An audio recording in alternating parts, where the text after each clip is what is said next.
बंदी छोड़ सतगुरु रामपाल जी परमेश्वर जी की जय हो।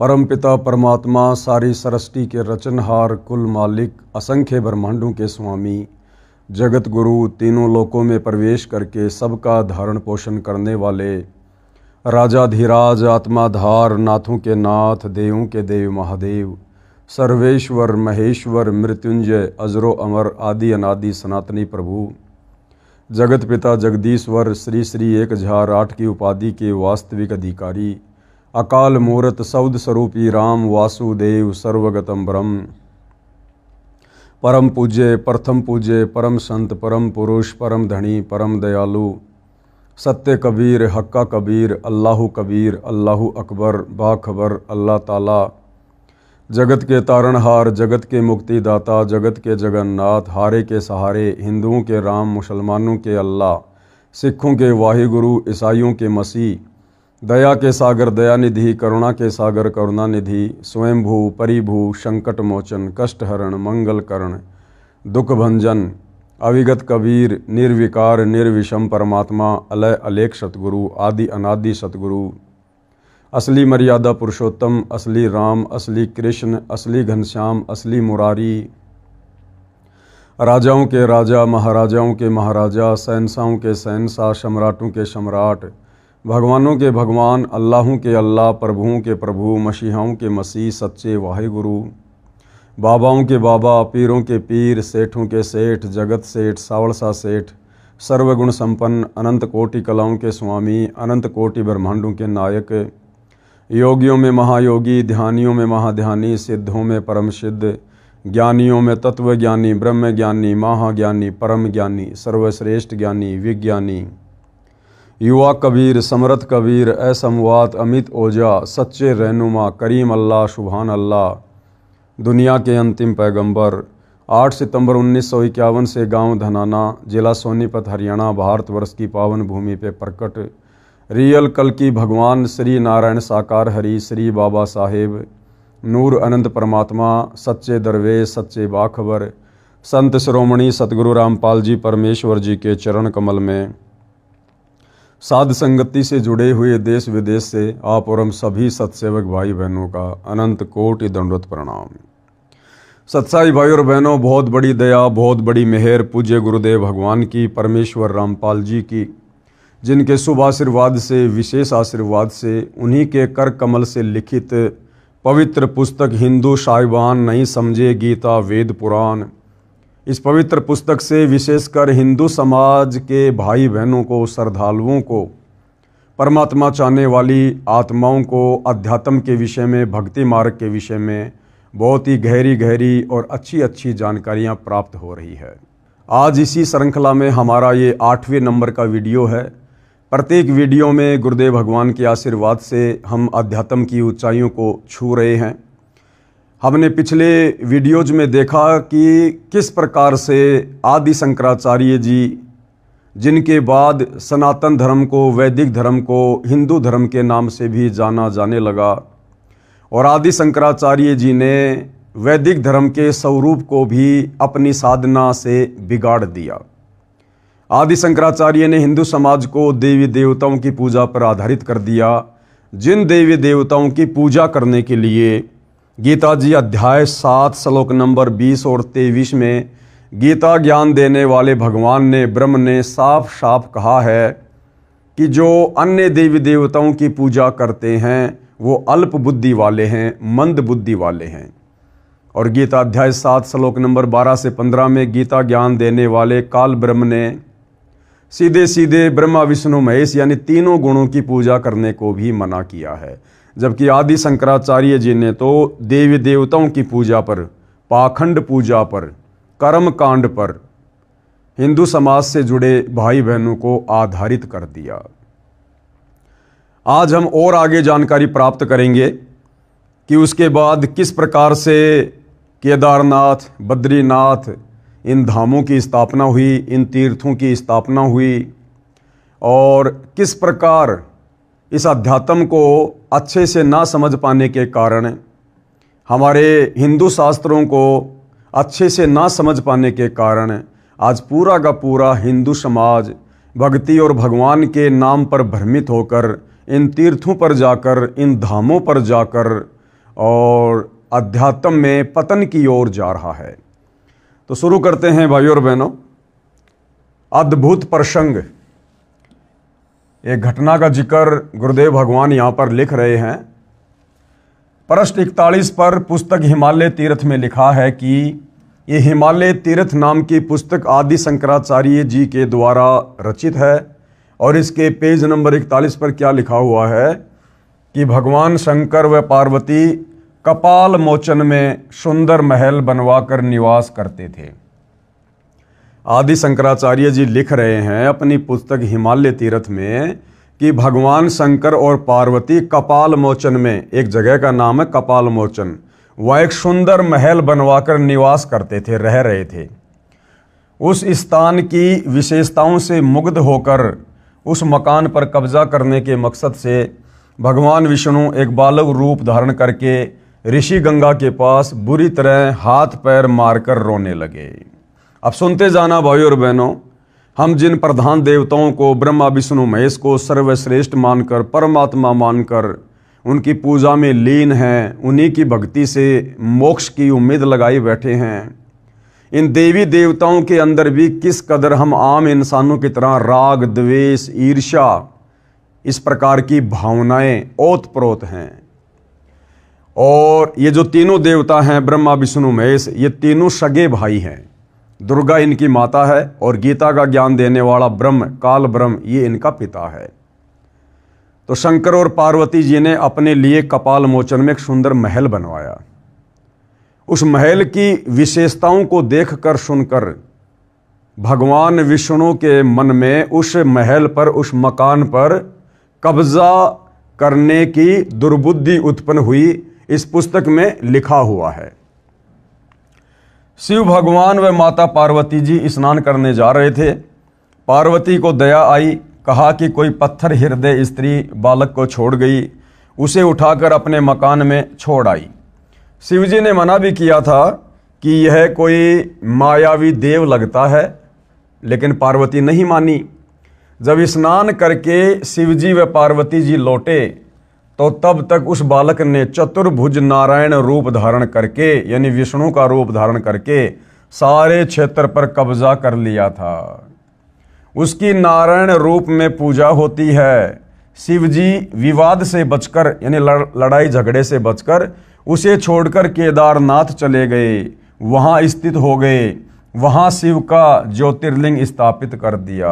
अब बताओ भाइयों और बहनों, इस हिमालय तीर्थ पुस्तक के अनुसार जब हमारे प्रधान तीनों देवताओं के ये चरित्र हैं, विष्णु जी ने अपने भाई के मकान पर कब्जा कर लिया और हम उन्हीं की भक्ति कर रहे हैं, उन्हीं की पूजा करेंगे, तो उनके वो अवगुण हमारे अंदर स्वतः ही आएंगे।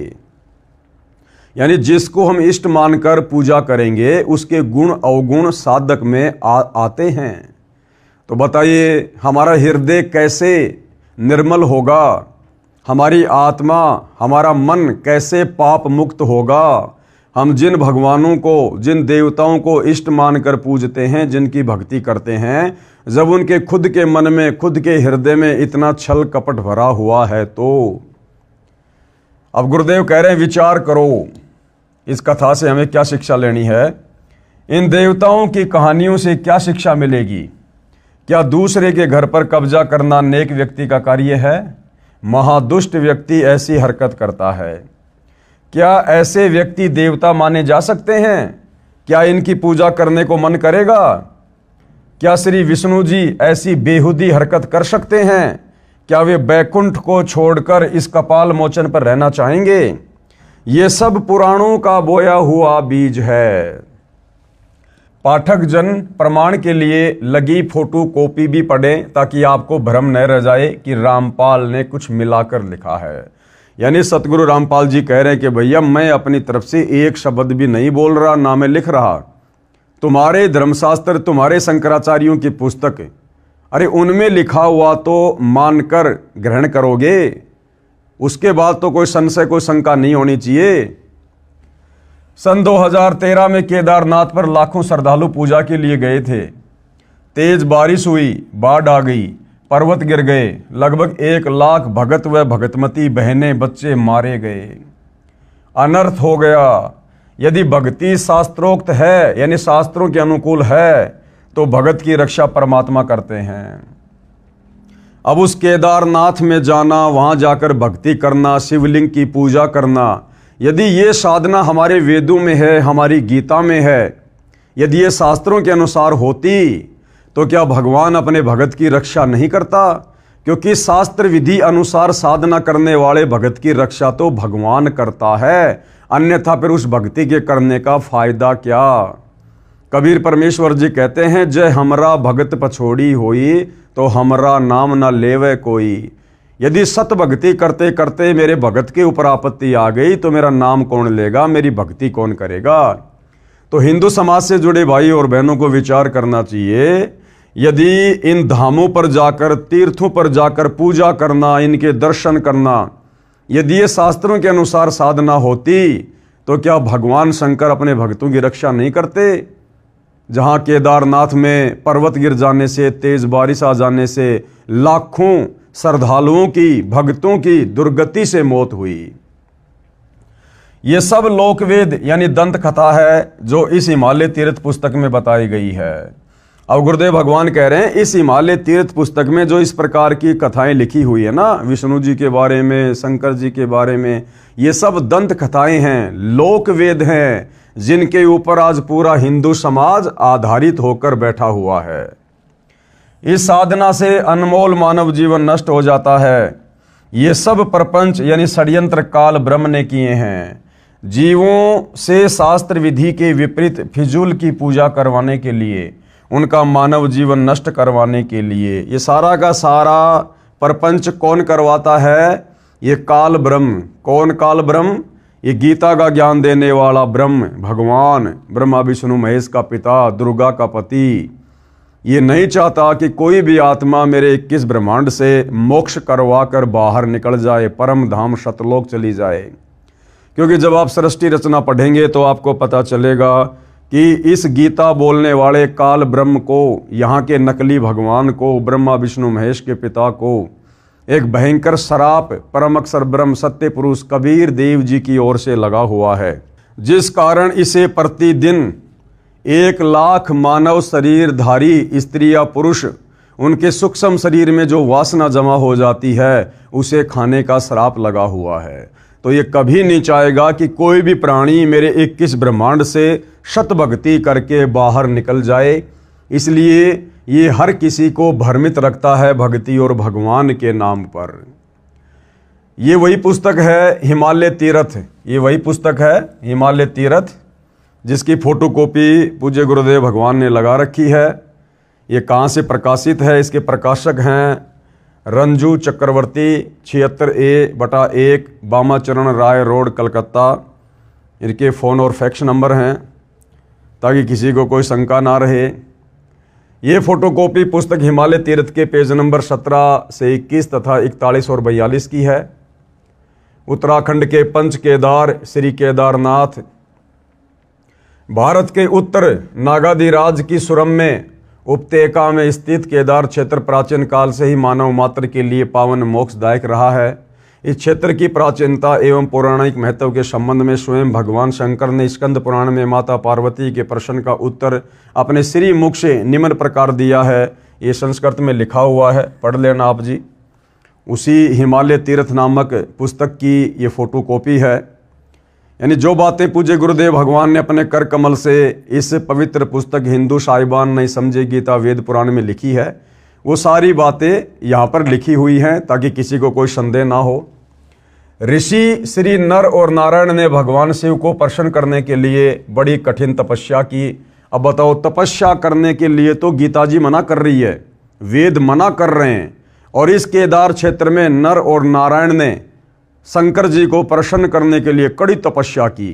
तो बताओ भाई और बहनों, हम जिस केदारनाथ धाम में जा रहे हैं मुक्ति के लिए, उस धाम की स्थापना ही शास्त्र विरुद्ध साधना से हुई है, नर और नारायण के तपस्या करने से हुई है। जब नर और नारायण ही शास्त्रों के विरुद्ध तप कर रहे थे, जब उनकी स्वयं की मुक्ति नहीं है, तो उनके द्वारा स्थापित उस केदार धाम पर जाकर भला वर्तमान में आप और हमारी मुक्ति कहाँ से हो जाएगी। नर और नारायण ने भगवान शिव को प्रसन्न करने के लिए बड़ी कठिन तपस्या की। इस तपस्या से तीनों लोकों में उनकी चर्चा होने लगी, जिसकी सभी लोकों में प्रशंसा होने लगी।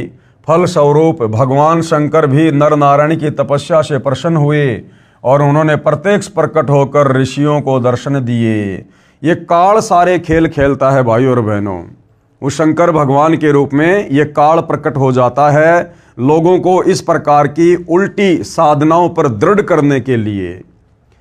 दोनों ऋषियों ने भगवान भोलेनाथ के दर्शन से आनंद विभोर होकर स्तुतियों और मंत्रों से उनकी पूजा अर्चना की। भगवान शिव ने अत्यंत प्रसन्न होकर उनसे वर मांगने को कहा। भगवान शंकर की ये बात सुनकर उन दोनों ऋषियों ने देवादिदेव महादेव से प्रार्थना की। क्या प्रार्थना की? ये संस्कृत में श्लोक है, पढ़ लेना। हे प्रभु, यदि आप प्रसन्न हैं और वर देना चाहते हैं तो अपने इसी स्वरूप में जगत कल्याण एवं हमारी पूजा प्राप्त करने हेतु यहाँ स्थित होवे, ताकि जगत का महान उपकार एवं भक्तों के मनोरथ आपके दर्शनों से परिपूर्ण हो। इस प्रकार भगवान शंकर नर नारायण की भक्ति से प्रसन्न होकर वहाँ स्थिर हुए। यानी काल ने तो भाई और बहनों ये खूंटा रोपना था, शास्त्र विरुद्ध साधना का इन धामों की स्थापना करवानी थी, जीवों को भक्ति के नाम पर धक्के खिलाने के लिए, भटकाने के लिए। देवादिदेव महादेव, यदि आप हम पर प्रसन्न हो तो भक्तों के कल्याण हेतु आप सदा सदा के लिए अपने स्वरूप को इस स्थान पर स्थापित करने की कृपा करें। अगर वहीं पर शंकर जी का स्वरूप है तो बाकी जगह जो लाखों मंदिर बने हुए, तीर्थ बने हुए शंकर के, फिर वहां पर जाकर भक्ति करने का क्या फायदा। यहां आकर आपका दर्शन पूजन करने वाले मनुष्यों को आपकी अविनाशी भक्ति प्राप्त होगी। बताओ, कह रहे अब यहां आकर आपके दर्शन करने वाले भक्तों को भक्ति और मुक्ति प्राप्त होगी, उनका कल्याण हो जाएगा। और केदारनाथ में जब वो भूस्खलन हुआ, तेज बारिश हुई, पहाड़ गिरे और लाखों भगत वहां पर अकाल मृत्यु को प्राप्त हुए, तो उनका हो गया कल्याण। तो भाई और बहनों, ये शास्त्र विरुद्ध साधना है।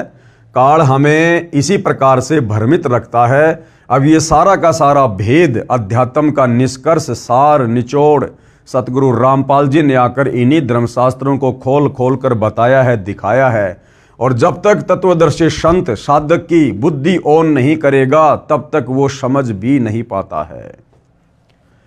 ऋषियों की प्रार्थना सुनकर भगवान शिव ने ज्योतिर्लिंग के रूप में यहाँ वास करना स्वीकार किया।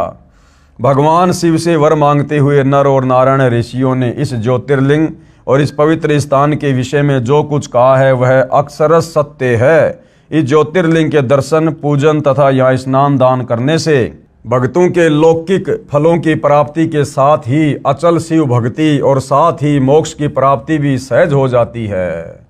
अरे भैया, मोक्ष की प्राप्ति तो खुद गीता का ज्ञान देने वाला 21 ब्रह्मांड का सबसे बड़ा नकली भगवान, ये काल ब्रह्म ज्योति निरंजन, आपके शंकर जी का भी पिताजी यानी ब्रह्मा विष्णु महेश के पिता, ये काल ब्रह्म, ये खुद कह रहा है कि भैया मेरी भक्ति से भी मोक्ष नहीं है, मेरी भक्ति से भी मुक्ति नहीं मिल सकती, जन्म मरण का रोग समाप्त नहीं हो सकता। तो उस काल ब्रह्म के पुत्र शंकर की भक्ति करने से जिसकी भक्ति करने का विधान गीता जी में है ही नहीं। गीता अध्याय 7 श्लोक नंबर 12 से 15 में तीनों गुणों, रजगुण ब्रह्मा, सतगुण विष्णु, तम गुण शिव की भक्ति करने के लिए खुद गीता का ज्ञान देने वाला भगवान मना कर रहा है। तो भला शंकर जी की भक्ति करने से, इस धाम पर जाने से, ज्योतिर्लिंग की पूजा करने से, दर्शन करने से भला कैसे मुक्ति हो जाएगी, जब स्वयं शंकर जी जन्म और मरण में हैं, स्वयं शंकर जी की मुक्ति नहीं है। तो शंकर जी की भक्ति करने से इस जीव आत्मा का सदा सदा के लिए मोक्ष कैसे हो जाएगा। हिमालय में केदार नामक पर्वत शिखर पर प्रतिष्ठित होने के कारण इस ज्योतिर्लिंग को श्री केदारेश्वर ज्योतिर्लिंग के नाम से भी जाना जाता है। केदार शब्द का शाब्दिक अर्थ ऐसे स्थान से होता है जहां दलदल एवं अति मात्रा में पानी हो। केदार क्षेत्र में यही स्थिति है क्योंकि भगवान शंकर जल धारा प्रिया हैं। नर और नारायण ऋषियों के पश्चात अन्य ऋषि मुनियों व भक्तों द्वारा ये ज्योतिर्लिंग पूजित रहा है। तत्पश्चात महाभारत काल में पांडवों द्वारा गोत्र हत्या अर्थात महाभारत युद्ध में अपने भाई बंधुओं आदि की हत्या के पाप से मुक्ति हेतु यहाँ पर देवादिदेव महादेव की आराधना की गई। इस प्रसंग में पुराणों में एक कथा आती है। भगवान वेद व्यास जी की आज्ञा से पांडव केदार क्षेत्र में आए। भगवान महिष यानी भैंस का रूप धारण कर, कौन? ये काल ब्रह्म, इसने भैंस का रूप धारण किया और केदार अंचल में विचरण करने लगे। भीम ने भगवान शिव को मायावी महिष के रूप में पहचान लिया। वह ऐसा जानकर भगवान शिव महिष रूप में पृथ्वी में समा ही रहे थे कि महाबली भीम ने दौड़कर उनका पिछला भाग पकड़ लिया। बताओ, अब वो भीम ज़्यादा बलवान हुआ या वो भगवान ज़्यादा बलवान हुआ जो भैंस बना हुआ था, जो भीम ने जाके उसके पीछे को हिस्से को पकड़ लिया हैं और फिर वही भगवान को विराजमान कर दिया। तो भगवान ज़्यादा पावरफुल हुआ या वो भीम ज़्यादा पावरफुल हुआ? तो इस काल ने तो भाइयों और बहनों इस प्रकार की घटनाओं को जन्म देकर जगह जगह इन तीर्थों की धामों की स्थापना करवा के शास्त्र विरुद्ध साधना को बढ़ावा देना होता है। पांडवों की भक्ति एवं विश्वास को देखकर भगवान शिव ने उन्हें साक्षात दर्शन दिए। वह गोत्र हत्या गुरु हत्या के फलस्वरूप प्रायश्चित के रूप में भीम द्वारा पकड़े गए पृष्ठभाग की पूजा अर्चना का आदेश देकर वही अंतर्ध्यान हो गए। यानी काल ब्रह्म जो भैंस बनकर जमीन में समा गया था और जमीन में समाते समाते भीम ने जो भैंस के पिछले हिस्से को पकड़ लिया था जो पत्थर का बन गया था, यानी भैंस का पीछे का गोबर और मलमूत्र वाला हिस्सा, कहते हैं फिर उसकी पूजा करने से पांडवों के सारे पाप नष्ट हो गए। पृष्ठभाग ने शिला का रूप धारण किया, यानी भैंस के पिछले हिस्से ने शिला यानी पत्थर का रूप धारण किया जो पांडवों द्वारा पूजित हुआ और पांडवों ने फिर उसकी पूजा करी।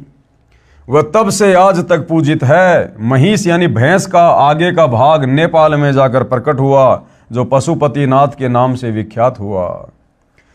महिष यानी भैंस के अन्य 4 भाग क्रमशः तुंगनाथ में बाहु, रुद्रनाथ में मुख, महेश्वरम में नाभि, कल्पेश्वरम में जटा, इस प्रकार केदारनाथ को छोड़कर महिष यानी भैंस रूपी भगवान शंकर के अन्य 4 भाग केदार क्षेत्र में प्रतिष्ठित हुए।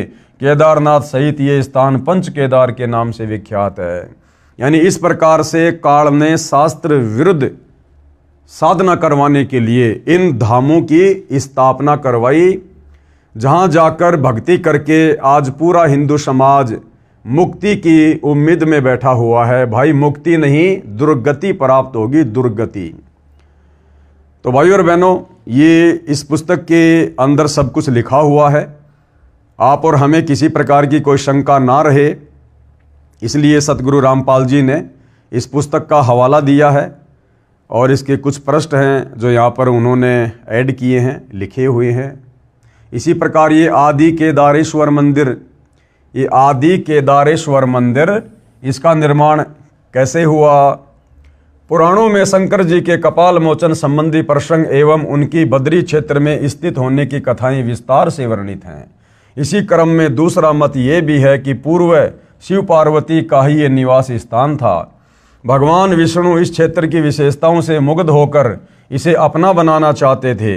एक दिन जब भगवान शिव पार्वती सहित स्नान हेतु जा रहे थे तो ऋषि गंगा के दाएं भाग में स्थित एक शिलाखंड में रोते हुए एवं हाथ पैर पटकते बालक को देख पार्वती भगवान शिव से कहती है कि नाथ, किसी पाषाण हृदय देवी ने कैसे सुंदर बच्चे को यहाँ फेंक दिया, इसे भवन में रखें तब आगे बढ़ें।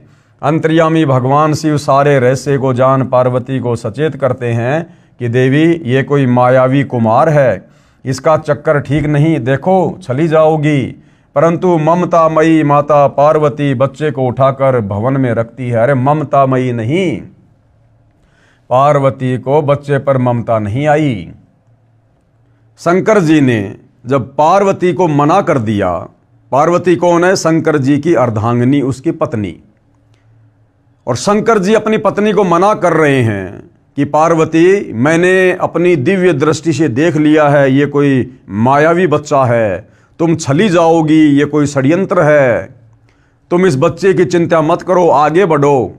और पार्वती उसके बावजूद भी अपनी जिद पर अड़ी हुई है। तो विचार कर सकते हैं भाई और बहनों, ये पार्वती अपने पति भगवान शंकर की कितनी इज्जत करती है, जो अपने पति की बात भी नहीं मानती है, जबकि पति को तो परमेश्वर की संज्ञा दी जाती है आम समाज में। तो बताइए, जिस शंकर भगवान की इज्जत उसकी पत्नी की नज़रों में 2 कौड़ी की नहीं है, बताओ आप और हम उनकी भक्ति करके संसार से मुक्त होना चाहते हैं। जब स्नान कर लौटी तो बालक ने चतुर्भुज नारायण के रूप में प्रकट होकर पूरे क्षेत्र पर अपना अधिकार कर लिया। भगवान शिव विवाद से बचकर इस क्षेत्र को त्याग देते हैं और केदार क्षेत्र में स्थित हो जाते हैं। भगवान शिव ने अपने श्री मुख से मां पार्वती को बताया है कि देवी, अब ये कथा कौन लिख रहे हैं? श्री आदि शंकराचार्य जी, हिमालय तीर्थ नामक पुस्तक में। कहते हैं शंकर और पार्वती जी ने ऐसे ऐसे कपाल मोचन में एक बहुत ही अच्छा महल बनवाया। उस मकान की विशेषताओं को देखकर श्री विष्णु जी के मन में दोष उत्पन्न हो गया कि ऐसा सुंदर मकान तो मेरे कब्जे में होना चाहिए। और श्री विष्णु जी ने षड्यंत्र रचा। जब पार्वती और शंकर जी जा रहे थे तो एक बच्चे का रूप बनाकर रोने लगा, हाथ पैर मारने लगा। पार्वती जी को दया आ गई कि इस बच्चे को हम अपने महल में छोड़ेंगे, फिर आगे बढ़ेंगे। अब विचार करो भाई और बहनों, एक तरफ तो आदि शंकराचार्य जी हिंदू समाज को पंचदेवों की पूजा का विधान बता रहे हैं कि श्री ब्रह्मा, श्री विष्णु, श्री शंकर जी, श्री वेद व्यास जी, इनकी पूजा करनी चाहिए, इनकी पूजा से मुक्ति होगी। और दूसरी तरफ इसी पुस्तक हिमालय तीर्थ में श्री आदि शंकराचार्य जी विष्णु जी के चरित्र के विषय में भी लिख रहे हैं कि विष्णु जी के मन में दोष आ गया, विष्णु जी ने उस मकान के ऊपर कब्जा करने की सोच ली। अब बताओ भाई और बहनों, अपने भाई के मकान पर कब्जा करने वाला, किसी दूसरे की संपत्ति पर कब्जा करने वाला एक सभ्य इंसान भी नहीं हो सकता, देवता तो बहुत दूर की बात है। और फिर आदि शंकराचार्य जी हमें उसी विष्णु की पूजा करने की सलाह दे रहे हैं। तो भाई और बहनों, सब कुछ गोलमाल है, सब कुछ गोलमाल। बिना तत्व ज्ञान के, बिना तत्वदर्शी संत की भक्ति के हम अध्यात्म के विषय में एक कदम भी सही प्रकार से आगे नहीं बढ़ सकते हैं। हिमालय तीर्थ पेज नंबर 42, ये संस्कृत भाषा में लिखा हुआ है। स्कंद पुराण, अर्थात आज भी बद्रिकाश्रम में आदि केदार के रूप में मेरा लिंग प्रतिष्ठित है। कौन कह रहे हैं? शंकर जी। जिसका दर्शन एवं स्पर्श यदि प्राणी भक्ति पूर्वक करता है तो करोड़ों जन्मों के पाप भस्म हो जाते हैं। अब बताओ भाई और बहनों, किसी के लिंग के दर्शन करने से कैसे करोड़ों पाप कट जाएंगे? ये लिंग पूजा, शिवलिंग पूजा, ये भाई और बहनों शास्त्रों के विरुद्ध है। अरे पूजा तो परमात्मा की करनी चाहिए, भगवान की करनी चाहिए, परम अक्षर ब्रह्म की करनी चाहिए, सुखदाई परमात्मा की करनी चाहिए। और इस काल ब्रह्म ने हमारे से पूजा करवा दी लिंग की, ज्योतिर्लिंग की। तो भाई और बहनों, अब आप और हमने आंखें खोलनी पड़ेंगी। हमने अपने मनुष्य जन्म को सफल करना है। स्वयं परमात्मा, परम अक्षर ब्रह्म, तत्वदर्शी संत के रूप में धरती पर प्रकट हो चुके हैं। तब जाकर ये सदियों पुराने रहस्य जो आप और हमारे लिए पहेलियां बनी हुई थी, इन धर्मशास्त्रों को सतगुरु रामपाल जी ने आम समाज के सामने पहली कक्षा का कायदा बना के छोड़ दिया, जो हमारे ऋषि मुनियों के लिए पहाड़ से कम नहीं थे। तो अब तो हमने आंखें खोलनी चाहिए अपनी आंखों से सारी सच्चाई देखकर। तीर्थ परंपरा में भी पूर्व केदारनाथ जी के दर्शन आवश्यक बताए गए हैं। जो कार्य तीर्थ यात्री पूर्व केदारनाथ न जा पाए हों, वे भी आदि केदारेश्वर दर्शन के उपरांत पूर्ण तीर्थ फल के अधिकारी होते हैं। शंकराचार्य यानी आदि शंकराचार्य जी के विषय में क्या कुछ लिखा हुआ है? आदि केदारेश्वर के समक्ष शंकराचार्य जी की दिव्य संगमरमर की मूर्ति है। शिव रहस्य के अनुसार, अर्थात कलयुग के 3000 वर्ष व्यतीत होने पर बौद्ध मीमांसकों के मत पर विजय प्राप्ति के लिए शंकर यति के रूप में आविर्भूत हुए, यानी जन्म हुआ।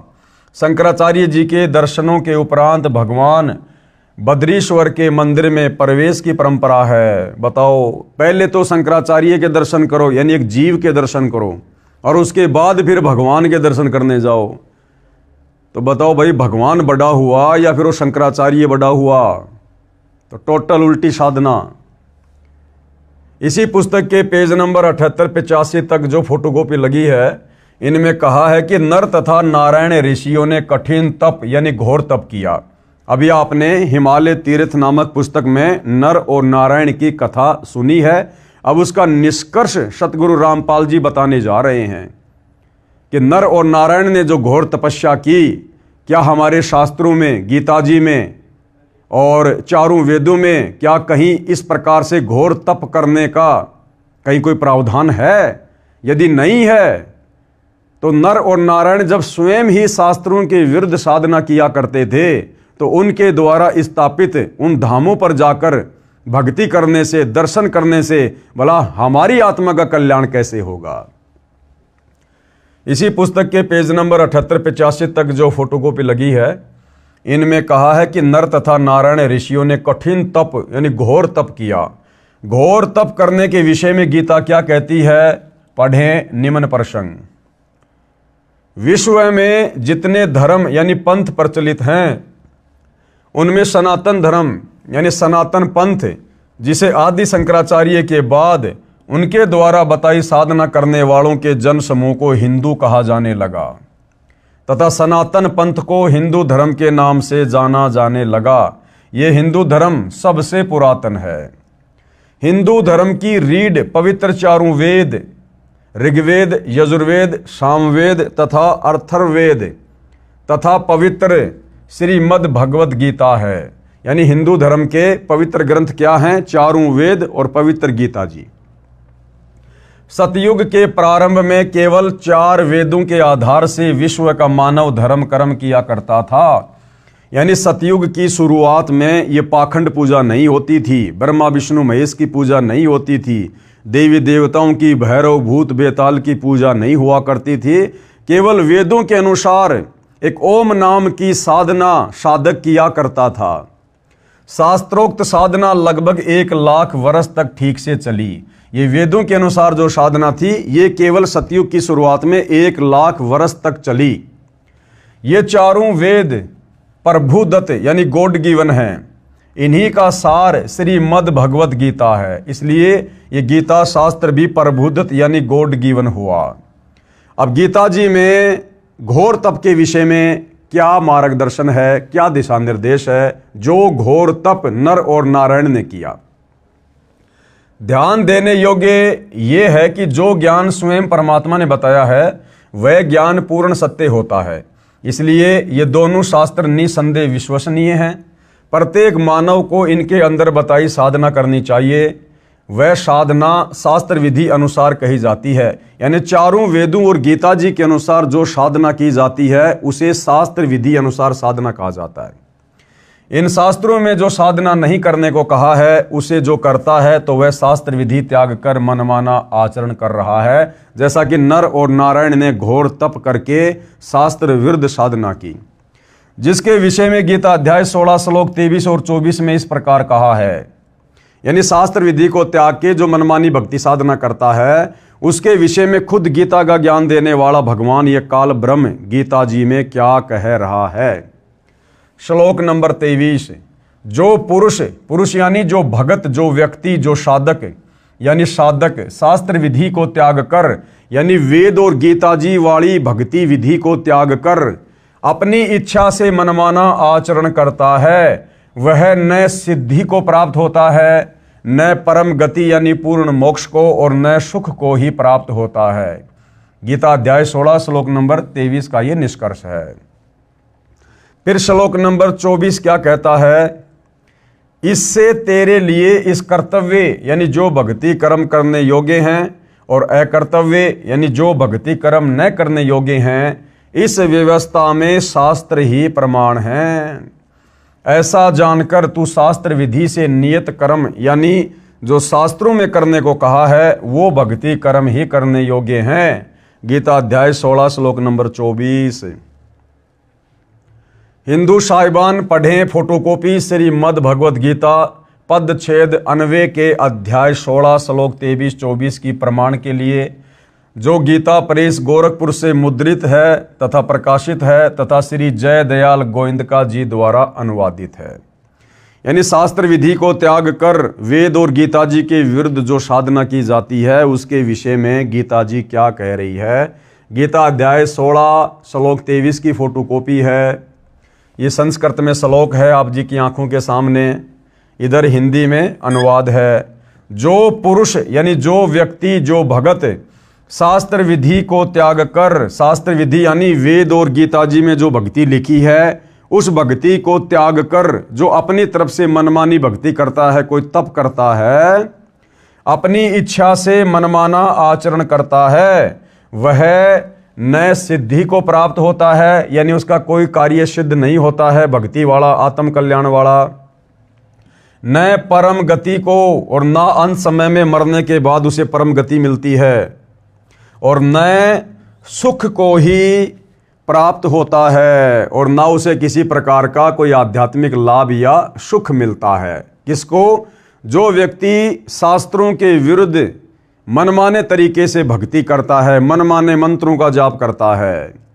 और भाइयों और बहनों, चारों वेदों में और गीता जी में केवल एक ओम मंत्र के जाप करने का विधान है, और ये ओम मंत्र इस काल ब्रह्म का है, ब्रह्म साधना का। इसके अलावा कोई भी व्यक्ति जो भी मंत्र जाप करता है वो इस काल की प्राप्ति नहीं कर सकता, इसके ब्रह्मलोक को प्राप्त नहीं कर सकता, और सीधा नरक में और 84 लाख योनियों में ही जाता है। फिर गीता अध्याय 16 श्लोक 24 हमें क्या कह रहा है कि भाई फिर हमें क्या करना चाहिए, फिर हमें किस चीज को आधार बनाना चाहिए कि कौन सी भक्ति सही है और कौन सी भक्ति गलत है। तो गीता अध्याय 16 श्लोक 24 क्या कहता है? तस्मात् शास्त्रम प्रमाणम, यानी अर्जुन इसके लिए शास्त्र ही प्रमाण है। और शास्त्र क्या है? चारों वेद और गीता जी। इससे तेरे लिए इस कर्तव्य यानी कौन सी भक्ति करनी चाहिए और अकर्तव्य यानी कौन सी भक्ति साधना नहीं करनी चाहिए, इस व्यवस्था में शास्त्र ही प्रमाण है। यानी ये गीता और चारों वेद ही प्रमाण है कि हमने भक्ति साधना कौन सी करनी चाहिए और किस प्रकार से करनी चाहिए। और गीता ज्ञान देने वाले काल ब्रह्म ने गीता अध्याय 4 श्लोक नंबर 34 में अर्जुन से बिल्कुल क्लियर कर दिया है कि भाई अर्जुन, अगर तुझे पूर्ण मुक्ति चाहिए, उसने क्लियर कर दिया भैया मेरी भक्ति करने से, ओम नाम का जाप करने से, ब्रह्मलोक में जाने से भी पूर्ण मुक्ति नहीं है। जन्म मरण से तेरा पीछा नहीं छूटेगा, नरक में जाना ही पड़ेगा, 84 लाख योनियों में जाना ही पड़ेगा। अगर अर्जुन तुझे पूर्ण मोक्ष चाहिए, पूर्ण मुक्ति चाहिए, उस परम अक्षर ब्रह्म के सत्य पुरुष कबीर देव के सतलोक में जाना है, सचखंड में जाना है, जहां जाने के बाद ये साधक फिर वापस लौटकर इस मेरे 21 ब्रह्मांड में इस जन्म और मरण के चक्कर में नहीं आता, गधा कुत्ता सुअर नहीं बनता। तो भाई तुझे किसी तत्वदर्शी संत की खोज करनी पड़ेगी। वो तत्वदर्शी संत तुझे बताएगा कि वास्तव में परम अक्षर ब्रह्म की पूर्ण भक्ति क्या है, ये सदा सदा के लिए जन्म और मरण का झंझट कैसे समाप्त होगा। तो गीता ज्ञान देने वाले ब्रह्म ने, भगवान ने भी गीता अध्याय 4 श्लोक 34 में क्लियर कर दिया कि अर्जुन, वो पूर्ण मुक्ति वाली भक्ति, वो तत्व ज्ञान भाई मेरे पास में भी नहीं है। अगर होता तो बता देता, किसी तत्वदर्शी संत की शरण में जाने की सलाह क्यों देता। तो भाई और बहनों, वह एकमात्र तत्वदर्शी संत वर्तमान में इस पूरी पृथ्वी पर सतगुरु रामपाल जी हैं। निसंदेह आप लोगों को अब ये बात धीरे धीरे समझ में आ जानी चाहिए, क्योंकि आज से पहले हमारे किसी भी धर्मगुरु ने, किसी भी आचार्य और शंकराचार्य ने इस अध्यात्म को इस प्रकार से सार्वजनिक तौर पर दिखा कर क्लियर नहीं किया, जिस प्रकार से सन 1994 से सतगुरु रामपाल जी करते आ रहे हैं। तो इससे तेरे लिए इस कर्तव्य और अकर्तव्य की व्यवस्था में, यानी कौन सी भक्ति करनी चाहिए, कौन सी भक्ति नहीं करनी चाहिए, शास्त्र ही प्रमाण है। यानी किसी की दंत कथा पर, किसी की कही सुनाई बातों पर अर्जुन यकीन मत करना। यानी अर्जुन के माध्यम से श्रद्धालुओं को, भगत समाज को यह संदेशा दिया जा रहा है कि भैया किसी की दंत कथा पर विश्वास मत करना, किसी के लोक वेद पर विश्वास मत करना, कहीं सुनाई कथाओं पर विश्वास मत करना।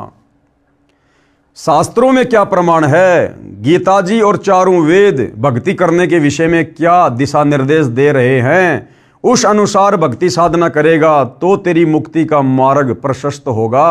अन्यथा भैया जन्म मरण के चक्कर में, लक 84 के चक्कर में पड़ा ही रहेगा। ऐसा जानकर तू शास्त्र विधि से नियत कर्म ही करने योग्य हैं, यानी शास्त्र विधि के अनुसार जो धर्म कर्म करने चाहिए वही करने चाहिए, उन्हीं से भैया मुक्ति का रास्ता साफ होगा। अब देवताओं की पूजा का लाभ, यानी श्री आदि शंकराचार्य जी ने जिस प्रकार से हिंदू समाज को देवी देवताओं की पूजा पर, भक्ति पर, पाखंड पूजा पर, कर्म कांड पर आधारित कर दिया था, अब इन देवी देवताओं की पूजा के विषय में, इन देवी देवताओं की पूजा से मिलने वाले लाभ या हानि के विषय में हमारे पवित्र सदग्रंथ क्या कह रहे हैं, गीता जी क्या कह रही है। पढ़ते हैं पवित्र श्रीमद् भगवत गीता से अध्याय 17 श्लोक 1 और 6। श्लोक 1 में क्या कहा गया है? इस श्लोक में अर्जुन ने गीता ज्ञान देने वाले प्रभु से प्रश्न किया है कि हे कृष्ण, जो मनुष्य शास्त्र विधि को त्याग कर श्रद्धा से युक्त हुए देवादि यानी देवी देवताओं का पूजन करते हैं, उनकी स्थिति फिर कौन सी है? यानी जो व्यक्ति बड़ी श्रद्धा से, बड़ी लगन से, अध्यात्म ज्ञान के अभाव में जो इन देवी देवताओं की पूजा करते हैं, तो उसकी क्या स्थिति है, उससे क्या लाभ मिलता है? सात्विक हैं अथवा राजसी या तामसी, यानी वो साधक वो किस स्वभाव के होते हैं जो देवी देवताओं की पूजा करते हैं, उनका स्वभाव कैसा होता है, उनका आचरण कैसा होता है? वे सात्विक प्रवृत्ति के होते हैं या राजसी प्रवृत्ति के या फिर तामसी प्रवृत्ति के? गीता अध्याय 7 श्लोक 1 में अर्जुन ने सवाल किया। अब इसका उत्तर श्लोक 2 और 6 तक दिया गया है। गीता ज्ञानदाता प्रभु का उत्तर संक्षिप्त में इस प्रकार है। मनुष्यों की श्रद्धा उनके पूर्व जन्म के संस्कार अनुसार सात्विक, राजसी तथा तामसी होती है। यानी किस मनुष्य ने, किस भगत ने पूर्व जन्म में किस प्रकार की भक्ति साधना की है, उसी प्रकार से अगले मनुष्य जन्म में जब भी उसको प्राप्त होता है लक 84 भोगने के बाद, तो पिछले जन्म की भक्ति के आधार से उसके अगले जन्म की साधना का मार्ग निकल कर सामने आता है कि वो व्यक्ति किस प्रवृत्ति का है, राजसी प्रवृत्ति का है, तामसी प्रवृत्ति का है या फिर सात्विक प्रवृत्ति का है। गीता अध्याय 17 श्लोक 2 का निष्कर्ष है, हे भारत यानी हे अर्जुन, सभी मनुष्यों की श्रद्धा उनके अंतःकरण के अनुरूप होती है। जिनकी जैसी श्रद्धा होती है वह स्वयं भी वही है, यानी वैसे ही स्वभाव का है। गीता अध्याय 17 श्लोक 3 का सारांश है।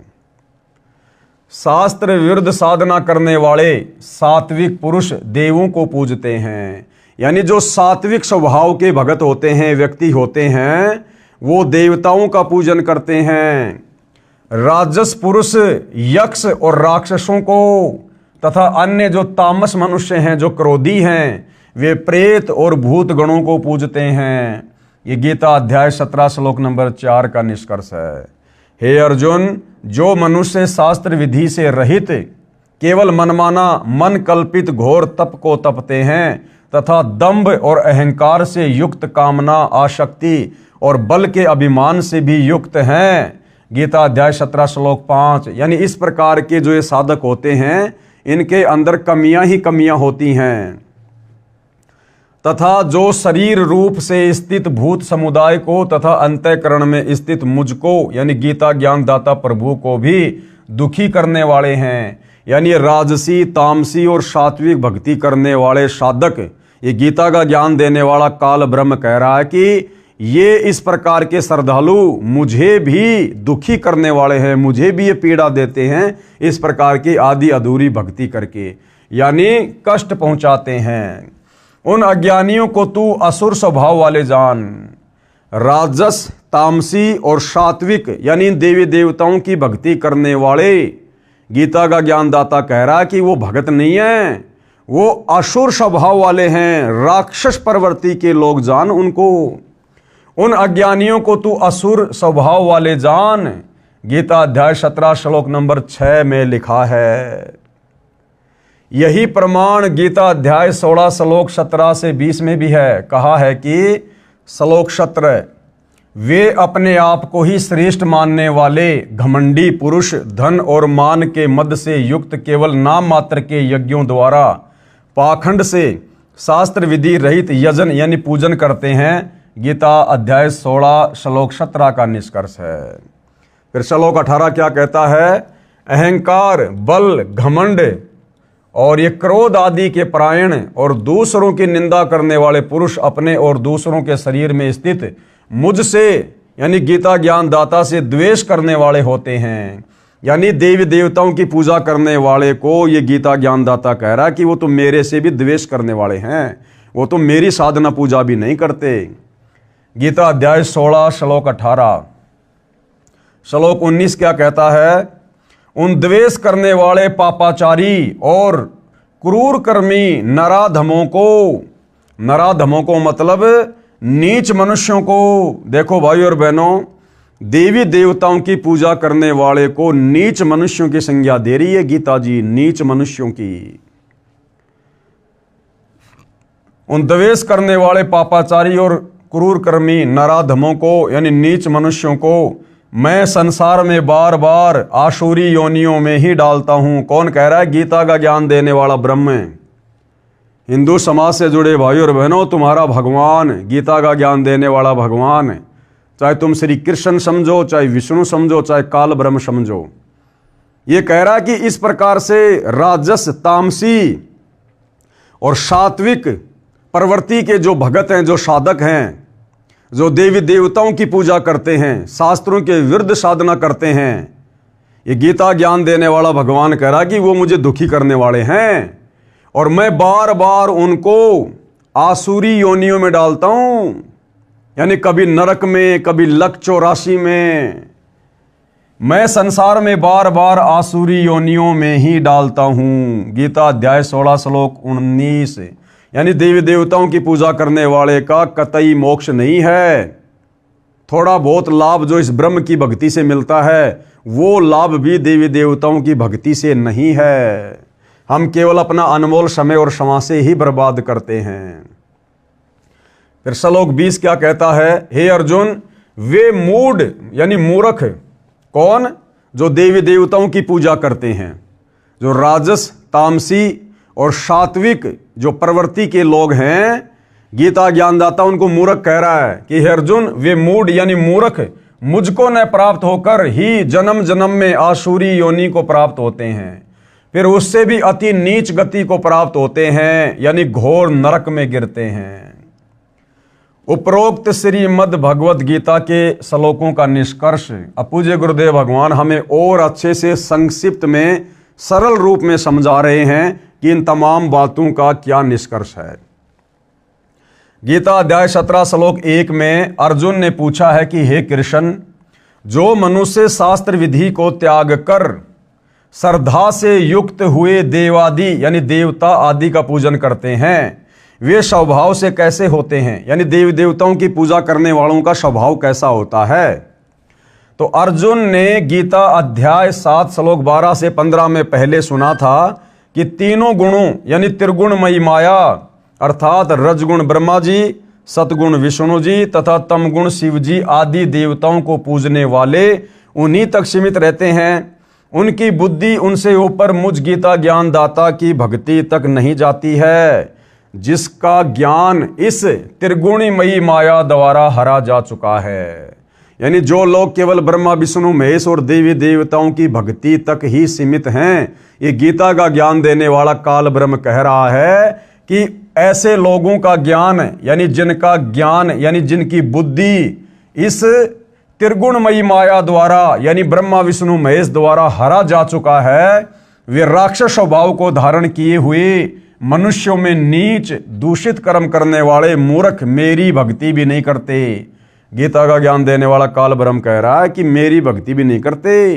ये ब्रह्मा विष्णु महेश तक की भक्ति करने वाले आसुर स्वभाव को धारण किए हुए मनुष्यों में नीच दूषित कर्म करने वाले मूढ़ यानी मूर्ख 4 गालियां दी है। गीता ज्ञान बोलने वाले भगवान ने, काल ब्रह्म ने, जो लोग ब्रह्मा विष्णु महेश और देवी देवताओं तक की पूजा करते हैं। गीता अध्याय 7 श्लोक 20 व 23 में इस प्रकार कहा है। इनमें श्लोक 12 व 15 को फिर दोहराया है। कहा है कि उन भोगों की कामना द्वारा जिनका ज्ञान हरा जा चुका है, यानी ब्रह्मा विष्णु महेश और देवी देवताओं की पूजा करके क्षणिक लाभ प्राप्त करने वाले लोगों के विषय में कहा जा रहा है कि जिनका ज्ञान हरा जा चुका है, वे लोग अपने स्वभाव से प्रेरित होकर उस नियम को धारण करके, यानी लोकवेद दंत कथाओं के आधार से अन्य देवताओं को भजते हैं, अर्थात पूजते हैं, जो गीता जी में निषेध है यानी मना किया हुआ है कि रजगुण ब्रह्मा जी, सतगुण विष्णु जी तथा तमगुण शिव जी व अन्य देवी देवताओं की पूजा नहीं करनी चाहिए। गीता जी मना कर रही है। वे लोक वेद के आधार से किसी से सुनकर देवताओं को भजते हैं, पूजते हैं। वे देवताओं की पूजा शास्त्र विधि रहित यानी मनमाना आचरण करते हैं, जिसको गीता अध्याय 16 श्लोक 23 और 24 में व्यर्थ साधना कहा है। उसी के विषय में गीता अध्याय 17 श्लोक 1 में अर्जुन ने प्रश्न किया है कि हे कृष्ण, जो व्यक्ति शास्त्र विधि को त्याग कर अपनी इच्छा से अन्य देवताओं का पूजन करते हैं, उनकी निष्ठा कैसी है, उनकी भावना कैसी है, उनका स्वभाव कैसा है। जो शास्त्र विधि को त्याग कर यानी गीता और वेदों के विपरीत जो इन देवी देवताओं की भक्ति करते हैं, पूजा पाठ करते हैं, मुझे उनके स्वभाव के विषय में बताओ। तो भैया देवी देवताओं के पुजारियों के स्वभाव के विषय में क्या कहा जा रहा है, यानी उनकी स्थिति राजसी है या सात्विक है या तामसी है, कौन सी कैटेगरी में है वो। भावार्थ है कि जो श्री ब्रह्मा जी रजगुण, श्री विष्णु जी सतगुण तथा श्री शिव जी तमगुण व अन्य देवताओं की पूजा करते हैं, जो वर्तमान में पूरा हिंदू समाज कर रहा है, वह पूजा है तो शास्त्र विधि रहित यानी शास्त्रों के विरुद्ध है। परंतु जो अन्य देवताओं की जो न करने योग्य अकर्तव्य पूजा करते हैं, वे स्वभाव से कैसे होते हैं। तो गीता ज्ञान देने वाले ने गीता अध्याय 17 श्लोक 2 और 6 में ऊपर स्पष्ट कर दिया है कि जो सात्विक श्रद्धा वाले यानी अच्छे इंसान हैं, वे तो केवल देवताओं की पूजा करते हैं। अन्य जो राजसी स्वभाव के हैं, वे राक्षसों व यक्ष की पूजा करते हैं, और जो तामसी श्रद्धा में यानी स्वभाव के हैं, वे प्रेत और भूतों की पूजा करते हैं। ध्यान रहे कि श्राद्ध करना, पिंडदान करना, अस्थियों को गंगा में पंडित द्वारा जल प्रवाह करने की क्रिया, 13वीं क्रिया, बरसी क्रिया, ये सब कर्मकांड कहलाता है, जो गीता जी में निषेध है यानी मना है। वेदों में इसे मूर्ख साधना कहा है, और ये प्रमाण कहां पर है। मार्कंडे पुराण में रोचे ऋषि की उत्पत्ति अध्याय में जो हमने पहले भी पढ़ा था, रुचि ऋषि ने ब्रह्मचर्य का पालन करते हुए एकांत में रहकर वेदों अनुसार भक्ति की। जब वे 40 वर्ष के हो गए तो उसके पूर्वज आकाश में दिखाई दिए। वे रुचि ऋषि से बोले, पिताजी, दादाजी, दूसरा दादाजी, तीसरा दादाजी। जो ब्राह्मण यानी ऋषि थे, वे कर्मकांड किया करते थे, जिस कारण से उनकी गति नहीं हुई। वे प्रेत पितृ योनि में कष्ट उठा रहे थे। अब बताओ भाई और बहनों, रुचि ऋषि के पूर्वज जो वेदों को पढ़ा करते थे, ब्राह्मण थे, संस्कृत के ज्ञाता थे, लेकिन साधना वेदों के विपरीत किया करते थे, जिस कारण से मरने के बाद उनको भी प्रेत योनि प्राप्त हुई, उनको भी भूत योनि प्राप्त हुई। ये तो सतयुग त्रेता की बातें हैं। और वर्तमान में हम हिंदू समाज से जुड़े भाई बहन क्या कर रहे हैं। हम तो 2 कोडी की साधना भी नहीं कर रहे, 2 कोडी की साधना भी हमें तो पता ही नहीं गीता क्या कह रही है, वेद क्या कह रहे हैं। तो सोचो भाई और बहनों, यदि सतगुरु रामपाल जी की सत भक्ति समय रहते ग्रहण नहीं करी तो आने वाले समय में भविष्य क्या होगा। वे प्रेत पितृ योनि में कष्ट उठा रहे हैं। उन्होंने शास्त्र विधि त्याग कर मनमाना आचरण करके जीवन नष्ट किया था, रुचि ऋषि के पूर्वजों ने। वे मां दुखी थे।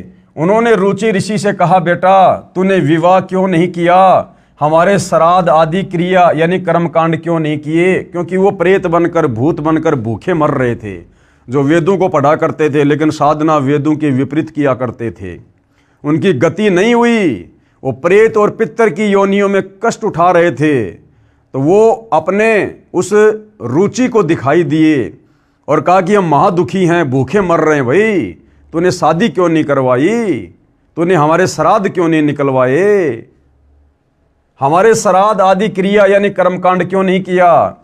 रुचि ऋषि ने उत्तर दिया कि हे पितामहो यानी हे मेरे पूर्वजों, वेदों में तो कर्मकांड को अविद्या यानी मूर्खों की साधना कहा है, फिर आप मुझे क्यों ऐसा करने को कह रहे हो?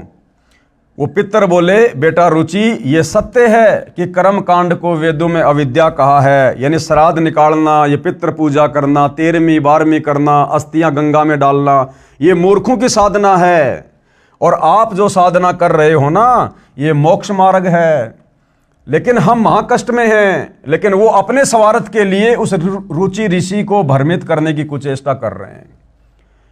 रुचि ऋषि के पूर्वजों को जो पितर और भूत बने हुए थे, उनको पता है इस बात का कि ये कर्मकांड करना, श्राद्ध निकालना, मरने के बाद में दुनिया भर के कर्मकांड करना, ये सब अविद्या है। वेदों में इसे मूर्खों की साधना कहा है, नहीं करने चाहिए। लेकिन उसके बावजूद भी वो अपने स्वार्थ में आकर, क्योंकि भूत बन के भूखे मर रहे थे, दुर्गति हो रही थी, उनके कष्ट उठा रहे थे, उस बेचारे रुचि को उन्होंने भ्रमित कर दिया तरह तरह की बातें करके। और जो रुचि ऋषि वेदों के अनुसार साधना कर रहा था, उसे उस साधना से हटवा दिया। हम महाकष्ट में हैं, हमारी गति कर यानी विवाह करवा, हमारे पिंडदान आदि कर्म करके भूत जूनी से पीछा छुड़ा। वे स्वयं तो शास्त्र विधि त्याग कर मनमाना आचरण करके कर्मकांड करके प्रेत बने थे। अपने बच्चे रुचि को, जो शास्त्रोक्त भक्ति कर रहा था, जो वेदों के अनुसार भक्ति पर लगा हुआ था, सत्य साधना छुड़वा कर नरक का भागी बना दिया।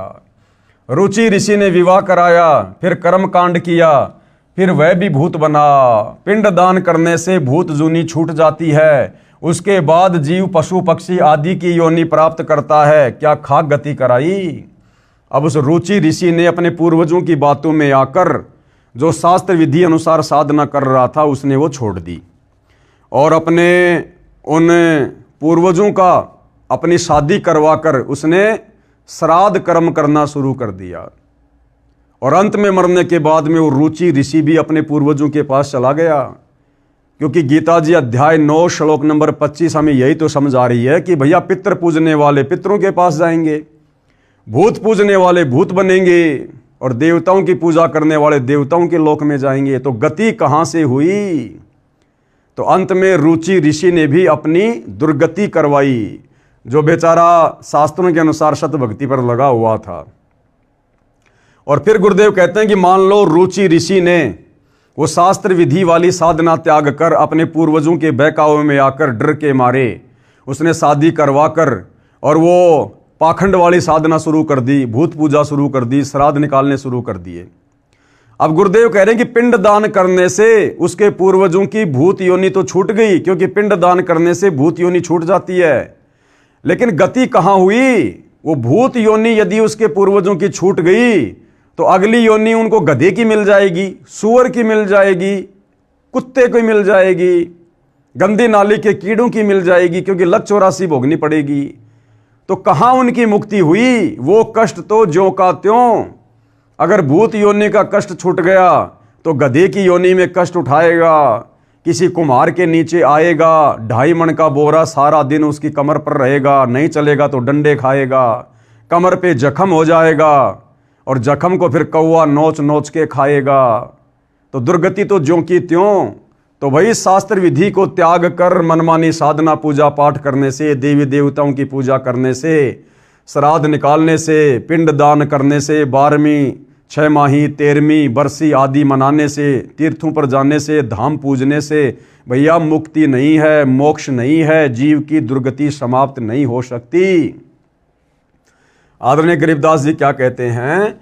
गरीब भूत योनि जहां छूटत है पिंड दान करंत, और गरीब दास जिंदा कहे नहीं मिले भगवंत। कि भैया पिंड दान करने से प्रेत योनि तो छूट जाएगी, लेकिन गरीबदास जी कह रहे हैं भैया परमात्मा तो नहीं मिला, यानी मुक्ति तो नहीं हुई, लग 84 में चला जाएगा। अर्थात संत गरीबदास जी ने सूक्ष्म वेद में बताया है कि पिंड दान करने से भूत योनि छूट जाती है, परमात्मा प्राप्ति नहीं होती। परमात्मा प्राप्ति होगी शास्त्रों के अनुसार सच्चे सतगुरु तत्वदर्शी संत से उपदेश लेकर आजीवन मर्यादा में रहकर सत भक्ति करने से, जो तत्वदर्शी संत वर्तमान में सतगुरु रामपाल जी के रूप में धरती पर प्रकट हैं। भूत पितर योनि छूट गई, फिर कुत्ता या गधा बन गया, क्या खाक गति हुई।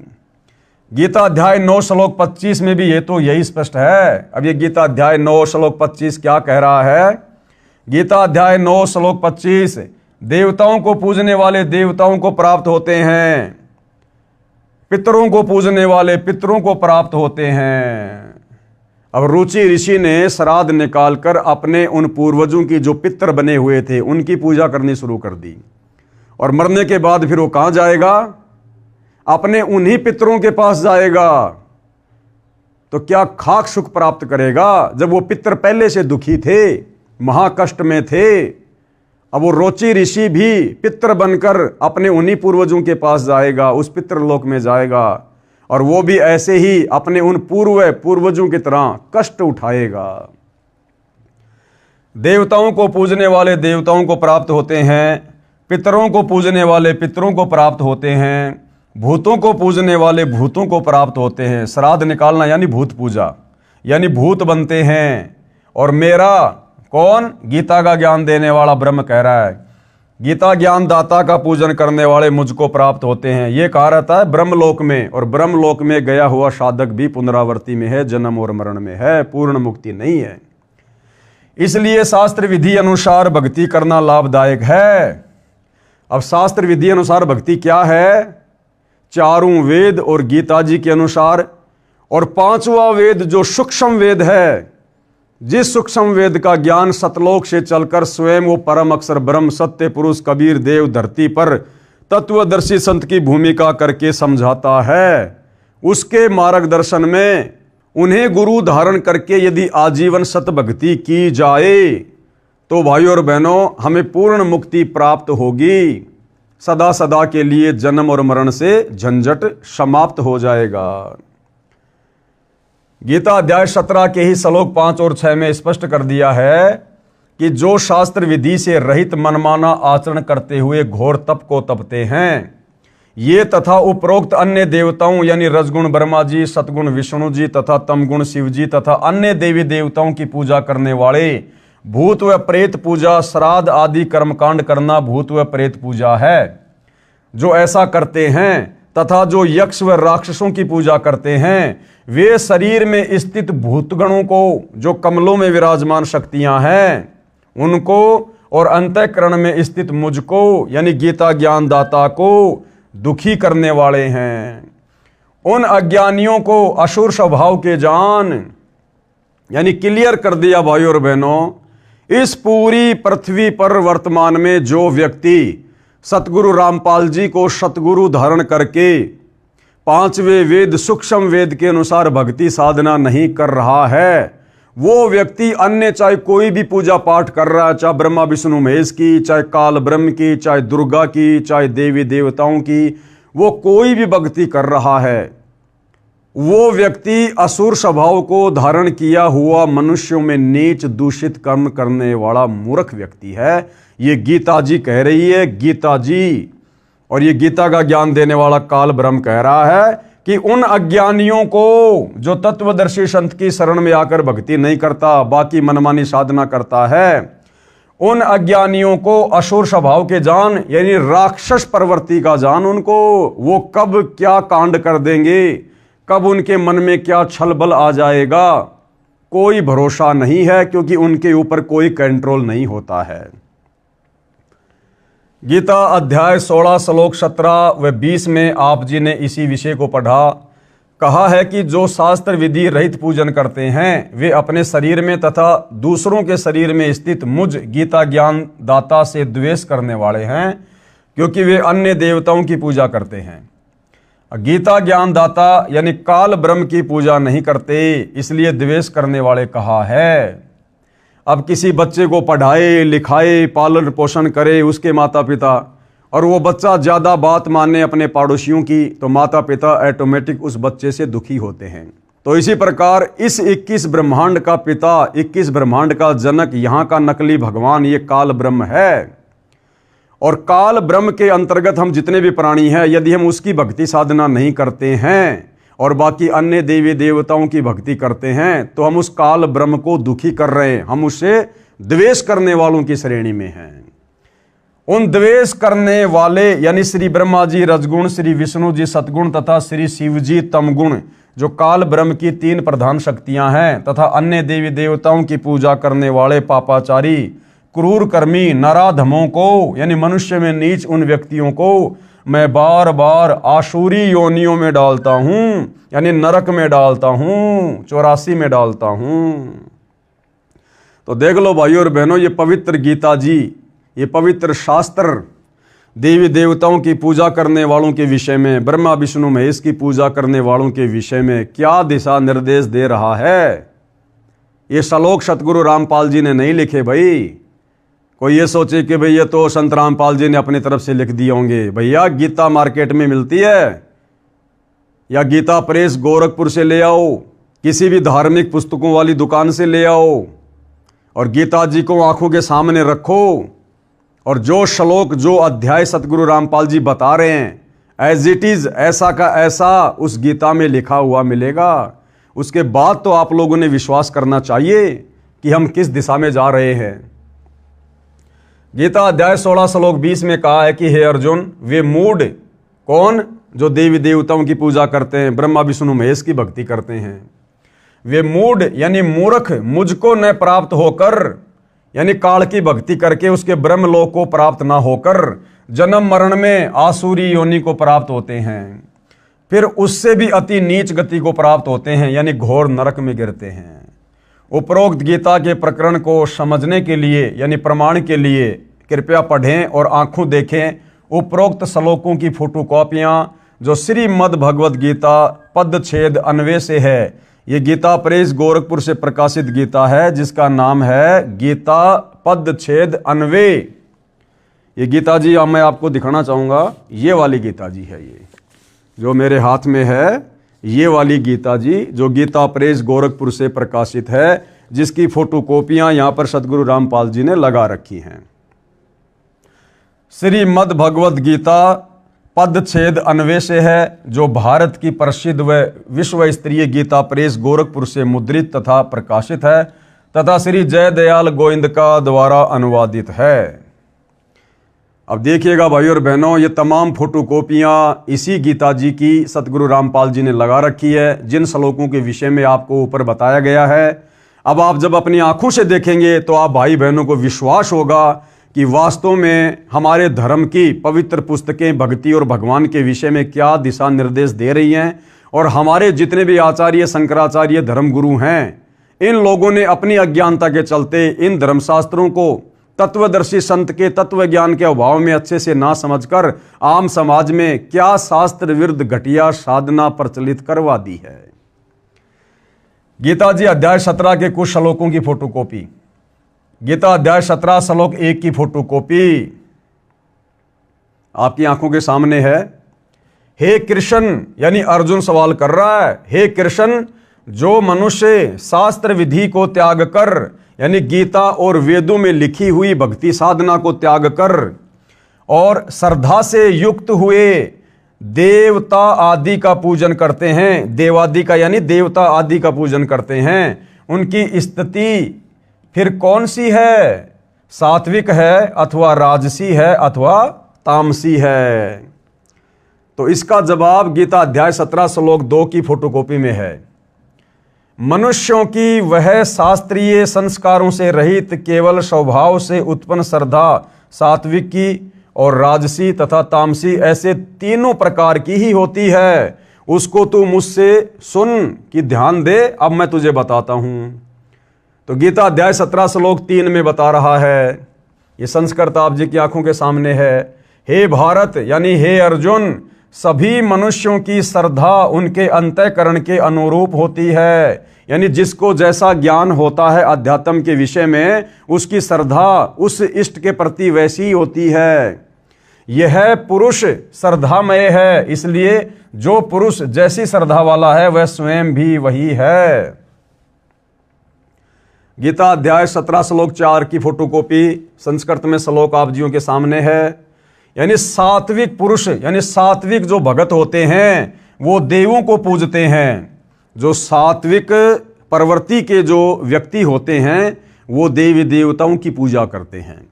और देवी देवताओं की पूजा करने के लिए यही गीता अध्याय 17 श्लोक 20 और 23 में मना कर रही है कि देवी देवताओं की पूजा करने वाले मंद बुद्धि हैं, अल्प बुद्धि हैं, उनको पता ही नहीं है कि इस साधना से तुम्हारी कैसी दुर्गति होगी। तो जो सात्विक लोग होते हैं वो देवी देवताओं की पूजा करते हैं। और जो राजसी पुरुष होते हैं यक्ष और राक्षसों को, तथा अन्य जो तामस होते हैं, जो तामसी प्रवृत्ति के होते हैं, वे प्रेत और भूत गणों को पूजते हैं। विशेषकर शंकर जी को पूजने वाले तामसी प्रवृत्ति के लोग होते हैं। तो इन सब की अंत में दुर्गति होती है, इनका मोक्ष नहीं होता है, क्योंकि ये सारी की सारी साधना वेदों के विरुद्ध है, गीता के विरुद्ध है। अब गीता अध्याय 17 श्लोक 5 की फोटोकॉपी। अब ये काल ब्रह्म क्या कह रहा है कि इस प्रकार की आदि अधूरी ओछी साधना करने के चलते फिर अंत में उनके साथ में क्या बनती है, मैं उनको किन किन योनियों में डालता हूं। संस्कृत में श्लोक आप जी के सामने है।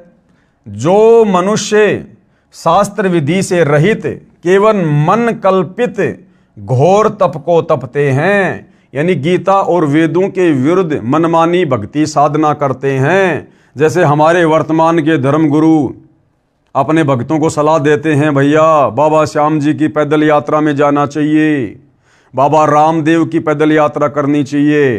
तो ये पैदल यात्रा करना घोर तप करना, अपने शरीर में विराजमान देवी देवताओं को, इस काल ब्रह्म को दुखी करना। इसके अलावा मनमाना आचरण, मनमाने नामों का जाप करवाते हैं। राधे राधे श्याम मिला दे, हरे रामा हरे कृष्णा, राम राम सीताराम, जय जय राम, ओम नमो वासुदेव, ओम नमो भागवते वासुदेव, जय गणेश देवा। यानी ये दुनिया भर के जो नाम मंत्र हैं इन्होंने बना रखे हैं, ये मन कल्पित मनमाना आचरण है। गीता और चारों वेदों में कहीं भी राधे राधे श्याम मिला दे, राम राम जय जय राम, श्री राम की पूजा, श्री कृष्ण की पूजा, बुद्ध की पूजा, अन्य अवतारों की पूजा, ब्रह्मा विष्णु महेश की पूजा, देवी देवताओं की पूजा बिल्कुल मना है। अरे विचार करने की बात है, लंका के राजा रावण ने अपनी सिद्धि शक्ति से अपनी सेना को आकाश में उड़ाकर देवलोक पर स्वर्ग में धावा बोल दिया, आक्रमण कर दिया और देवताओं के राजा इंद्र को हरा दिया। इंद्र अपनी गद्दी छोड़कर, इंद्रासन छोड़कर जंगलों में भाग गया और रावण ने 33 करोड़ देवी देवताओं को बंदी बनाकर अपनी कैद में डाल रखा था।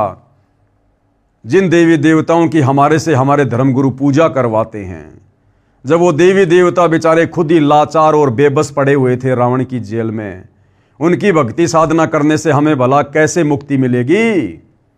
इसलिए ये पवित्र ग्रंथ गीता जी अध्याय 17 श्लोक 20 और 23 में, अध्याय 7 श्लोक 12 से 15 में ब्रह्मा विष्णु महेश और अन्य तमाम देवी देवताओं की भक्ति साधना करने के लिए मना करता है।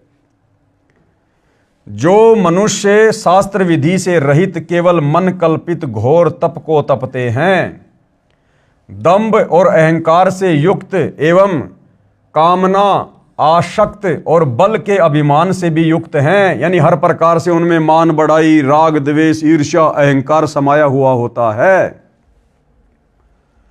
गीता अध्याय 17 श्लोक 6 की फोटोकॉपी।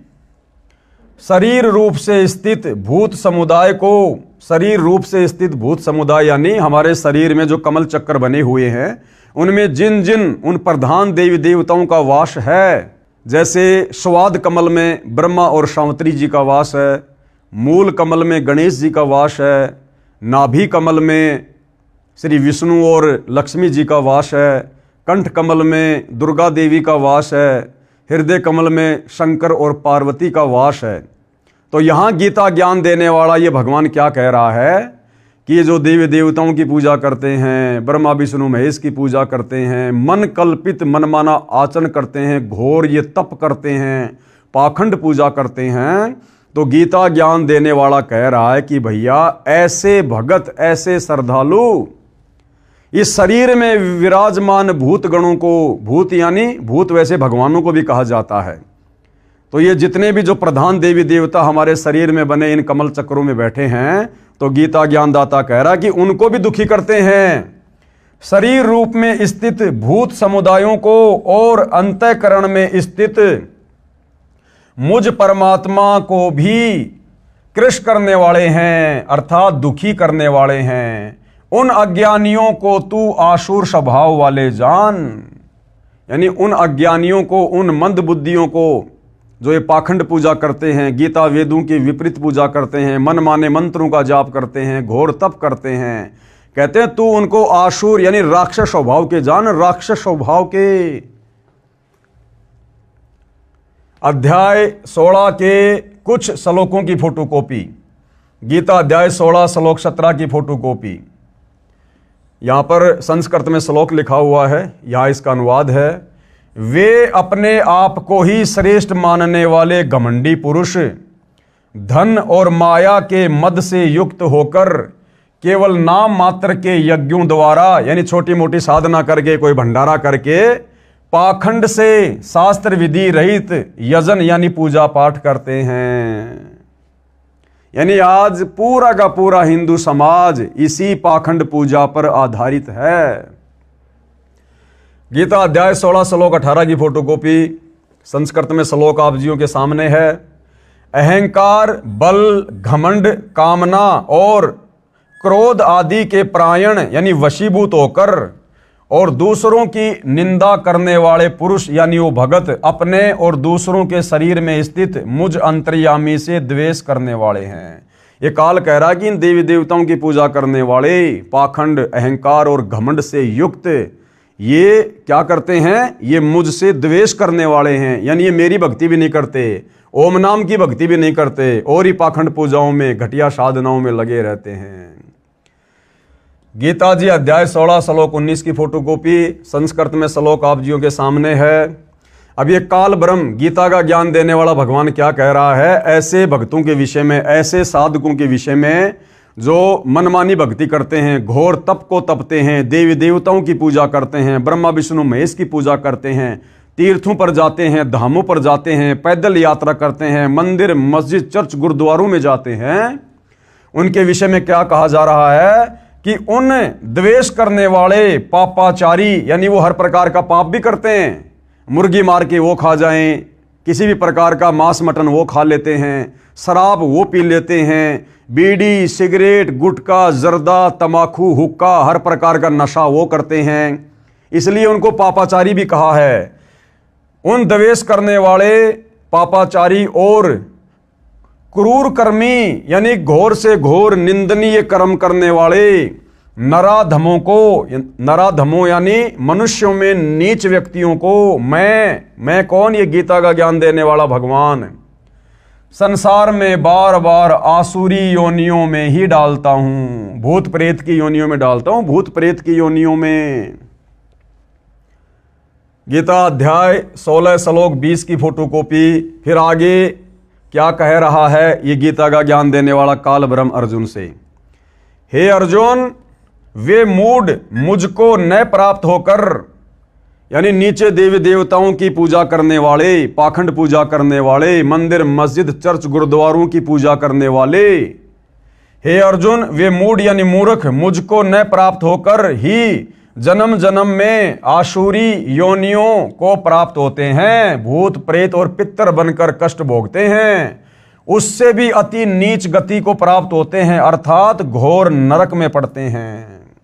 देख लो भाइयों और बहनों, जो साधना हमारे पूर्वज सदियों से करते आ रहे थे तत्व ज्ञान के अभाव में, जो साधना कर करके हमारे बड़े बड़े धर्मगुरु, ऋषि, मुनि अपना शरीर छोड़ने के बाद दुर्गति को प्राप्त हुए, तो विचार करो भाइयों और बहनों, इस पवित्र ग्रंथ गीता जी के अनुसार यदि हम शास्त्र विधि को त्याग के मनमाना आचरण करेंगे, देखा देखी दंत कथा वाली लोक वेद वाली भक्ति करेंगे, आंख बंद करके भक्ति करेंगे, तत्वदर्शी संत की सुसंगति में आकर उनसे उपदेश लेकर भक्ति नहीं करेंगे, तो आप और हमारे साथ भी फिर अंत समय में यही बनेगी। हमें भी आसुरी योनियों में जाना पड़ेगा, भूत प्रेत बनना पड़ेगा और फिर नरक भी भोगना पड़ेगा। अब गीता अध्याय 16 श्लोक 23 क्या कह रहा है कि ये जो तमाम प्रकार की पूजा पाठ जो लोग कर रहे हैं, जिनका शास्त्रों में कहीं कोई उल्लेख नहीं है, जो शास्त्र विधि रहित भक्ति साधना है, कहते हैं ये तो मनमाना आचरण है, मनमाना आचरण। और गीता अध्याय 16 श्लोक 23 में गीता का ज्ञान देने वाला ये भगवान काल ब्रह्म क्या कह रहा है? जो पुरुष शास्त्र विधि को त्याग कर अपनी इच्छा से मनमाना आचरण करता है, वह न सिद्धि को प्राप्त होता है, यानी उस भक्ति से उसको कोई सिद्धि नहीं होगी, कोई लाभ नहीं होगा, कोई कार्य सिद्ध नहीं होगा, न उसकी कोई परम गति होगी और ना उसको किसी प्रकार का सुख मिलेगा, क्योंकि उसका जन्म मरण का रोग समाप्त नहीं होगा। और जन्म मरण समाप्त नहीं हुआ तो बार बार जन्म लेगा, कभी पशु का, कभी पक्षी का, कभी मनुष्य का, कभी नरक में जाएगा, तो वो कभी भी सुखी नहीं हो सकता जो जन्म और मरण में है। आगे गीता अध्याय 16 श्लोक 24 में क्या कहा जा रहा है कि भैया फिर इसका क्या उपाय है, फिर भक्ति साधना कैसे करें, किस चीज को आधार माने कि क्या भक्ति सही है, क्या भक्ति गलत है। इससे तेरे लिए इस कर्तव्य और अकर्तव्य की व्यवस्था में, यानी कौन सी भक्ति करनी चाहिए, कौन सी भक्ति नहीं करनी चाहिए, अर्जुन इस व्यवस्था में तेरे लिए शास्त्र ही प्रमाण है। और हिंदू धर्म के मुख्य शास्त्र हैं चारों वेद और गीता। और जो व्यक्ति गीता और चारों वेदों के अनुसार बताई साधना नहीं करता है, वो मनमाना आचरण कर रहा है। ऐसा जानकर तू शास्त्र विधि से नियत कर्म करने योग्य है, अर्थात तेरे को शास्त्र विधि अनुसार ही भक्ति साधना करनी चाहिए, मनमाना आचरण करके दुर्गति को प्राप्त नहीं होना चाहिए। गीता जी अध्याय 7 श्लोक 12 की फोटोकॉपी संस्कृत में श्लोक आप जियों के सामने है। और भी जो सत्व गुण से उत्पन्न होने वाले भाव हैं और जो रजोगुण से उत्पन्न होने वाले भाव हैं, उनको तू मुझसे ही होने वाला जान। अब ध्यान से पढ़ना भाई और बहनों। अब ये गीता का ज्ञान देने वाला भगवान काल ब्रह्म अर्जुन से क्या कह रहा है? और भी जो सत्व गुण से उत्पन्न होने वाले भाव हैं, सतोगुण प्रधान देवता कौन है? श्री विष्णु जी। और रजोगुण प्रधान देवता श्री ब्रह्मा जी और तमोगुण प्रधान देवता श्री शंकर जी। ये काल कह रहा है कि इन तीनों देवताओं से उत्पन्न होने वाले जो भी भाव हैं, उनका मुख्य कारण मैं ही हूं। यानी ये तीनों देवता मेरे अंडर में हैं, ये मेरे बेटे हैं। और इनकी भक्ति से जो थोड़ा बहुत लाभ तुम्हें प्राप्त होता है थोड़े समय के लिए, उसका मूल कारण मैं ही हूं। यानी मेरी साधना करके, तप करके, ओम नाम का जाप करके ये तीनों देवता थोड़ी बहुत शक्ति मेरे से ही प्राप्त करते हैं।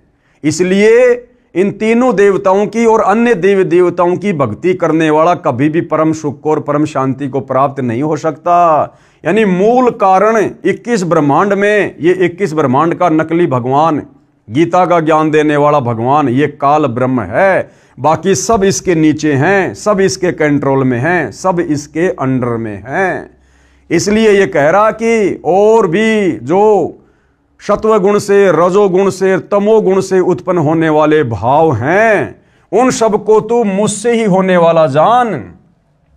यानी ब्रह्मा जी को रजोगुण किसने बनाया? इस काल ब्रह्म ने। विष्णु जी को सतोगुण प्रधान देवता किसने बनाया? इस काल ब्रह्म ने।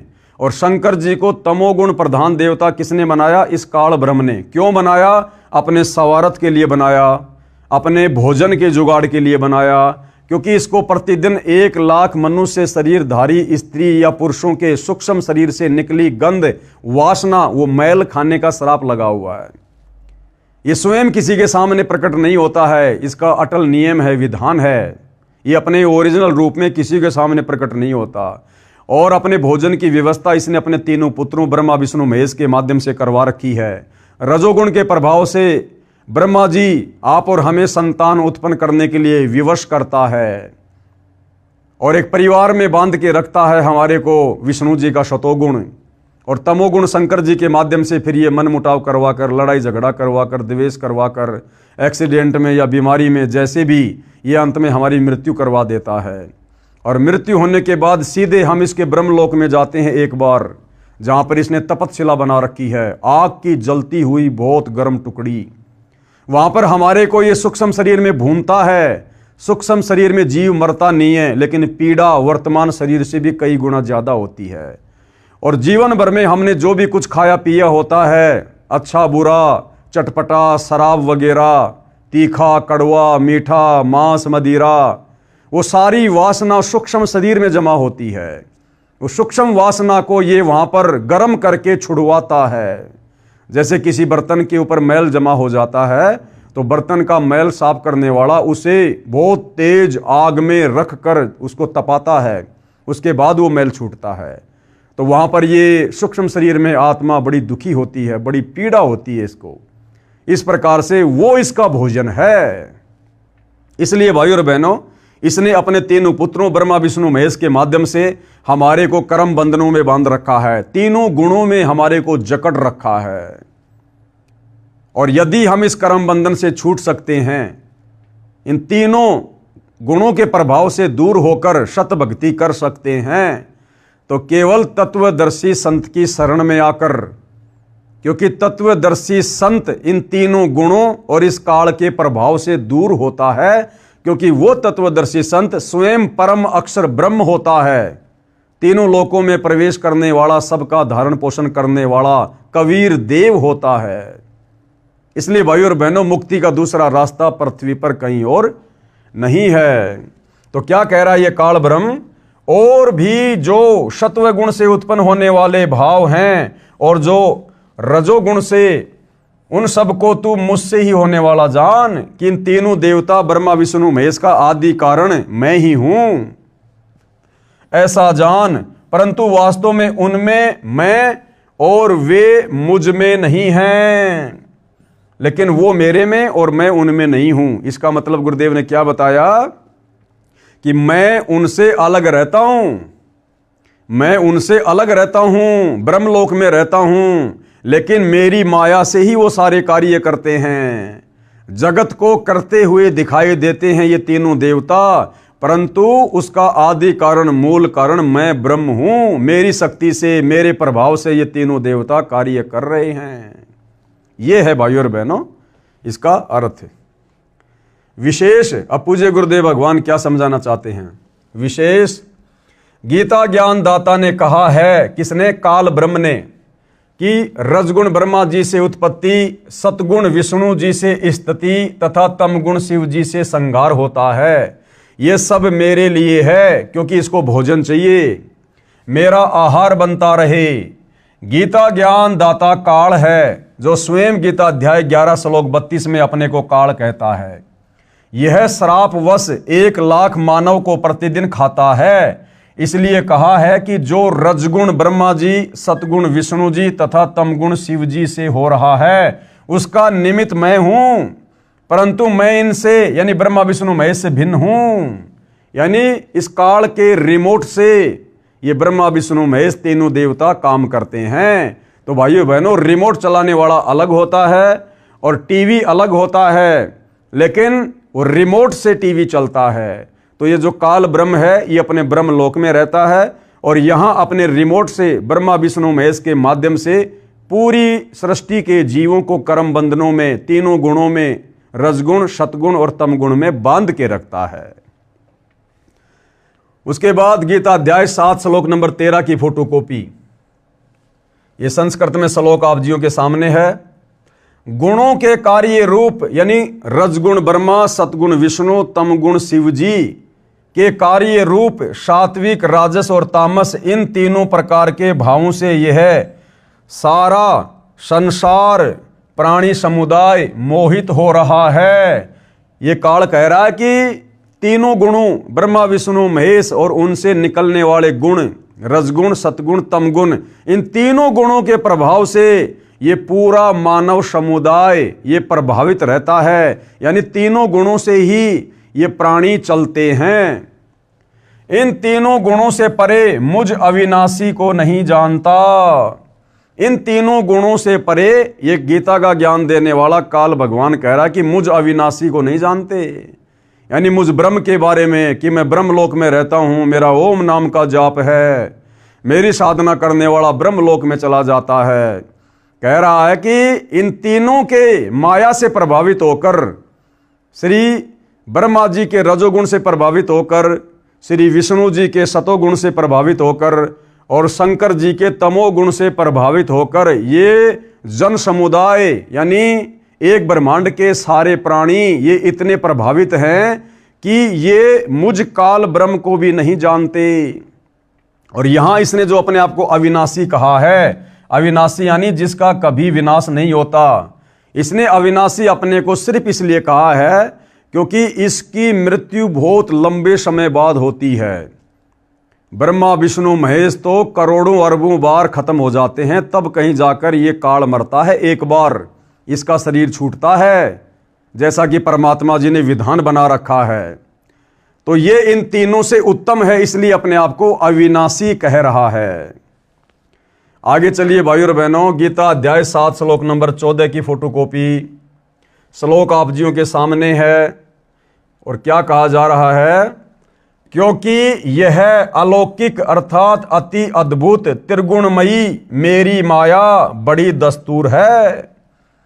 ये काल ब्रह्म क्या कह रहा है ब्रह्मा विष्णु महेश के बारे में?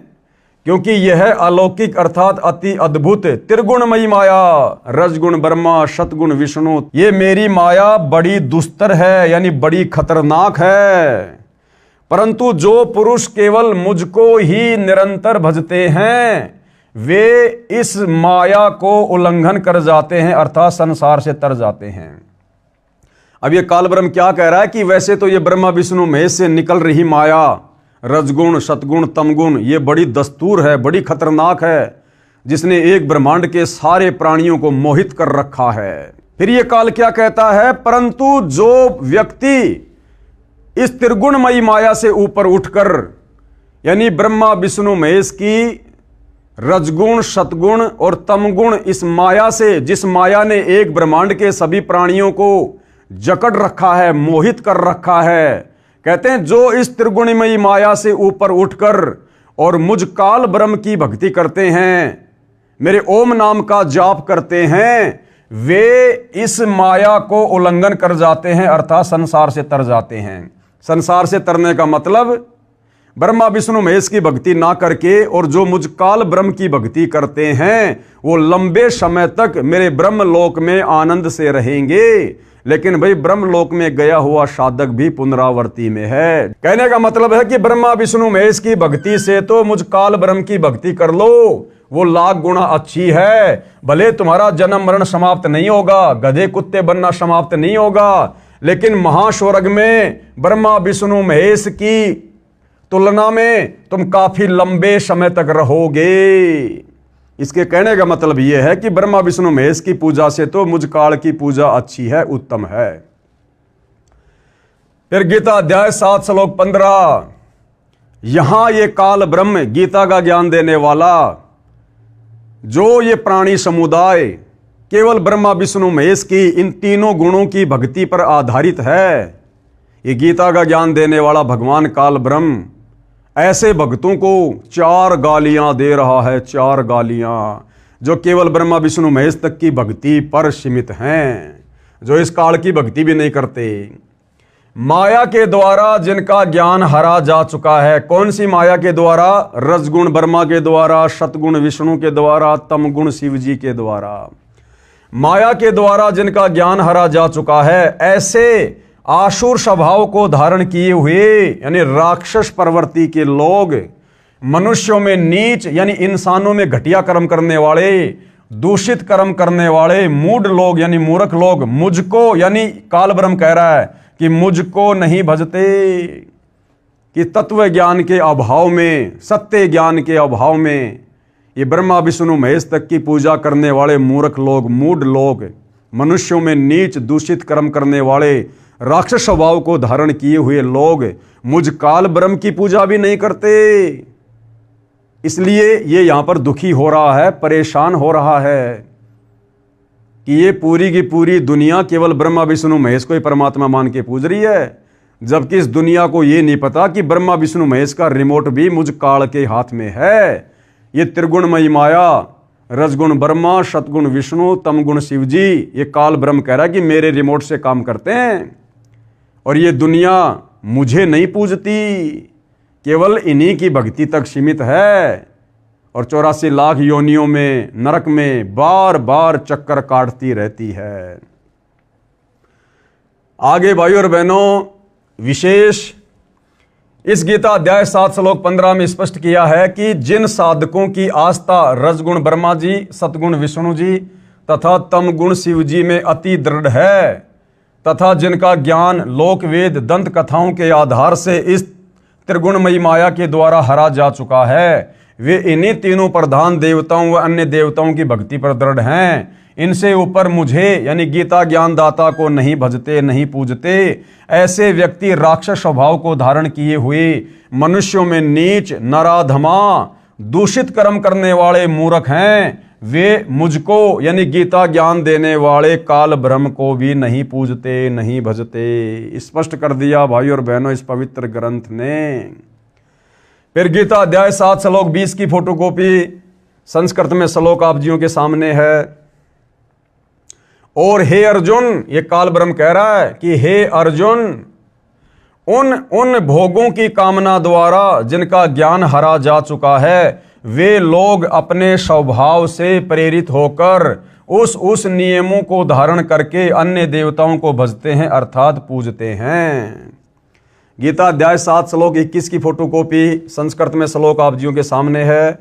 जो सकाम भगत जिस जिस देवता के स्वरूप को श्रद्धा से पूजता है, चाहता है, उस भगत की श्रद्धा को मैं उसी देवता के प्रति स्थिर करता हूं। यानी कहने का मतलब है कि जो भगत तत्व ज्ञान के अभाव में जिन जिन देवताओं की पूजा करता है, जिस भी श्रद्धा भाव से, उनको थोड़ा बहुत लाभ जो भी मिलता है उन देवी देवताओं की पूजा से, भक्ति से, ये काल कह रहा है कि वो मैं ही देता हूं। फिर गीता अध्याय 7 श्लोक 22 की फोटोकॉपी संस्कृत में श्लोक आप जियों के सामने है। और क्या कहा जा रहा है? वह पुरुष उस श्रद्धा से युक्त होकर उस देवता का पूजन करता है और उस देवता से मेरे द्वारा ही विधान किए हुए उन इच्छित भोगों को निसंदेह प्राप्त करता है। यानी तत्व ज्ञान के अभाव में, संपूर्ण अध्यात्म की अभाव में जो इस पृथ्वी के प्राणी, स्त्री पुरुष जो उन देवी देवताओं की भी पूजा करते हैं, तो उन देवी देवताओं से भी जो थोड़ा बहुत लाभ मिलता है, ये काल कहता कि वो विधान भी मैंने बना रखा है, वो भी मेरी ही शक्ति से वो देवी देवता उनको थोड़ा बहुत कुछ देते हैं। जैसे स्टेट का मुख्य राजा होता है, मुख्यमंत्री, और कोई व्यक्ति यदि किसी सरपंच से लाभ लेने की कोशिश करता है, सरपंच के ही गुणगान करता है, तो सरपंच यदि थोड़ा बहुत उसको लाभ दे भी देता है, तो वो लाभ उस स्टेट के मुख्यमंत्री से ही जानो, क्योंकि सरपंच को जो शक्ति मिली है वो स्टेट के मुख्यमंत्री से ही मिली हुई है। तो देवी देवताओं की पूजा करने वाले को जो थोड़े बहुत लाभ होते हैं, वो देवी देवता नहीं बल्कि इस काल ब्रह्म की शक्ति से ही मिलता है। गीता अध्याय 7 श्लोक 23 की फोटोकॉपी संस्कृत में श्लोक आप जियों के सामने है। परंतु उन अल्प बुद्धि वालों का वह फल नाशवान है। परंतु उन अल्प बुद्धि वालों का, कौन अल्प बुद्धि वाले? जिनके विषय में गीता ज्ञान देने वाला काल ब्रह्म गीता अध्याय 17 श्लोक 20 और 23 में कह रहा है कि जो देवी देवताओं की पूजा करते हैं वो तो अल्प बुद्धि वाले हैं, मंद बुद्धि वाले हैं। तो काल क्या कह रहा है देवी देवताओं के पुजारियों के विषय में? परंतु उन अल्प बुद्धि वालों का वह फल नाशवान है। यानी थोड़ी बहुत साधना करके देवी देवताओं की जो फल प्राप्त करते हैं वो तो नाशवान है, यानी मुक्ति नहीं है। 84 में जाना पड़ेगा, नरक भोगना पड़ेगा, गधे कुत्ते सूअर की योनि में कष्ट उठाना पड़ेगा। तथा वे देवताओं को पूजने वाले देवताओं को प्राप्त होते हैं, यानी देवताओं के लोक में चले जाएंगे। जो देवताओं की पूजा करते हैं वहां उनके नौकर लगेंगे और मेरे भगत चाहे जैसे भी भजें अंत में मुझको ही प्राप्त होते हैं। और ओम नाम की साधना करने वाले, ये काल ब्रह्म कह रहा है कि वो मेरे ब्रह्म लोक में आ जाएंगे। लेकिन फिर गीता अध्याय 8 श्लोक नंबर 16 में कह रहा है कि ब्रह्म लोक पर्यंत सर्वलोक पुनरावर्ती में है, यानी ब्रह्म लोक में गए हुए भगत भी जन्म और मरण में है, पूर्ण मुक्ति नहीं है। पूर्ण मुक्ति तो केवल परम अक्षर ब्रह्म की साधना करनी पड़ेगी, तत्वदर्शी संत से लेकर। गीता अध्याय 9 श्लोक 25 की फोटोकॉपी श्लोक आप जियों के सामने है। देवताओं को पूजने वाले देवताओं को प्राप्त होते हैं, यानी देवताओं के लोक में चले जाएंगे, वहां उनके नौकर बन जाएंगे और फिर वो देवता उनका मिसयूज करेंगे। मिसयूज जैसे इंद्र की भक्ति करके इंद्र के लोक में चले जाते हैं। अब इंद्र ने क्या किया, जब विश्वामित्र तप करने लगा तो इंद्र ने अपनी नौकरानी को भेज दिया उसके तप को खंड करने के लिए। मार्कंडे ऋषि जब तप करने लगा तो इंद्र ने अपनी खुद की पत्नी को भी मार्कंडे ऋषि के सामने नंगा करके प्रस्तुत कर दिया। इतना गिरा हुआ चरित्र हमारे इन देवताओं का है, जिनकी भक्ति करने के लिए गीता अध्याय 17 श्लोक 20 और 23 में काल ब्रह्म मना कर रहा है। देवताओं को पूजने वाले देवताओं को प्राप्त होते हैं, पितरों को पूजने वाले पितरों को प्राप्त होते हैं, और भूतों को पूजने वाले, यानी श्राद्ध निकालना भूत पूजा में आता है, भूतों को पूजने वाले भूतों को प्राप्त होते हैं, और मेरा पूजन करने वाला भगत मुझको ही प्राप्त होता है। यानी काल ब्रह्म कह रहा है कि मेरी ओम नाम की साधना करने वाला मुझे प्राप्त होता है, ब्रह्मलोक में आ जाता है। इसलिए मेरे भक्तों का पुनर्जन्म नहीं होता। ये यहां पर भाई और बहनों अनुवादकर्ता की गलती है, इसका अनुवाद गलत किया हुआ है। ये आपको पहले भी गुरुदेव भगवान के कर कमल से लिखित शुद्ध अनुवाद बता दिया गया था, आगे भी परमात्मा दया करेंगे तो आप जियों को समझाया जाएगा। विशेष जानकारी प्रश्न 13। अब हिंदू साहिबान कहेंगे कि पुराणों में श्राद्ध करना, कर्मकांड करना बताया है, तीर्थों पर जाना पुण्य बताया है, ऋषियों ने तप किए, क्या उनको भी हम गलत माने? श्री ब्रह्मा जी ने, श्री विष्णु जी तथा श्री शिव जी ने भी तप किए, क्या वे भी गलत करते हैं? अरे भाई, इतना सब कुछ इस पुस्तक में क्लियर कर दिया गया है कि ये तपस्या करना, मनमानी भक्ति करना, ये चारों वेदों में, गीता जी में मना है। और ये जितने भी ये पुराण हैं, ये इन ऋषियों का खुद का भक्ति अनुभव है। इन पुराणों का ज्ञान 99% वेद और गीता से मेल नहीं खाता है। इसलिए पुराणों के अनुसार भक्ति करने से मुक्ति नहीं हो सकती, हम दुर्गति से नहीं बच सकते। तो उत्तर दे रहे हैं गुरुदेव, ऊपर श्रीमद् भगवत गीता से स्पष्ट कर दिया है कि जो घोर तप करते हैं वे मूर्ख हैं, पापाचारी और क्रूर कर्मी हैं। चाहे कोई ऋषि हो या अन्य, उनको वेदों का कै ख का भी ज्ञान नहीं था। इसीलिए तो सतगुरु रामपाल जी बार बार कहते हैं कि भाई अध्यात्म के विषय में ये ब्रह्मा विष्णु महेश भी फैल हैं। यानी ब्रह्मा विष्णु महेश को भी अध्यात्म का ज्ञान नहीं है, श्री ब्रह्मा जी को भी वेदों का पूर्ण ज्ञान नहीं। फिर ब्रह्मा जी ने जो चारों वेद अपने वंशजों को दिए, मनु आदि को, उनको भी वेदों का ज्ञान नहीं। फिर आगे चलकर ये वेद साधना भी लुप्त होती चली गई, तो उन ऋषि महर्षियों को फिर वेदों का ज्ञान कहां से हो जाएगा, जो सतयुग में, त्रेता में और द्वापर में थे। और उन्होंने मनमानी पूजा साधना की, जंगलों में जाकर तपस्या की, घोर तप किए, जो तप करने के लिए गीता जी मना कर रही है। तो भाई ये जो अध्यात्म का संपूर्ण मार्ग है, संपूर्ण ज्ञान है, ये 21 ब्रह्मांड में 21 ब्रह्मांड के स्वामी काल ब्रह्म को भी नहीं है। ये काल ब्रह्म भी सतलोक के विषय में पूरी तरह से नहीं जानता है। इसीलिए तो गीता अध्याय 4 श्लोक नंबर 34 में इसने अर्जुन से कहा कि भाई किसी तत्वदर्शी संत की खोज कर ले।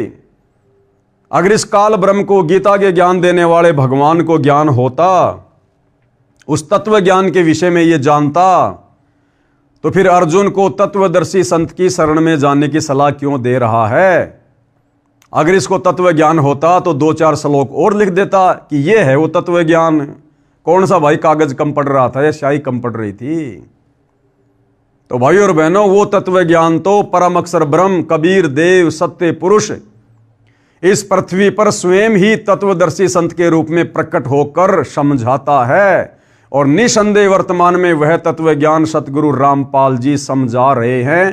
तभी तो इतने प्रमाण हिंदू समाज को समझाने के लिए इस पवित्र पुस्तक में डाल रखा है।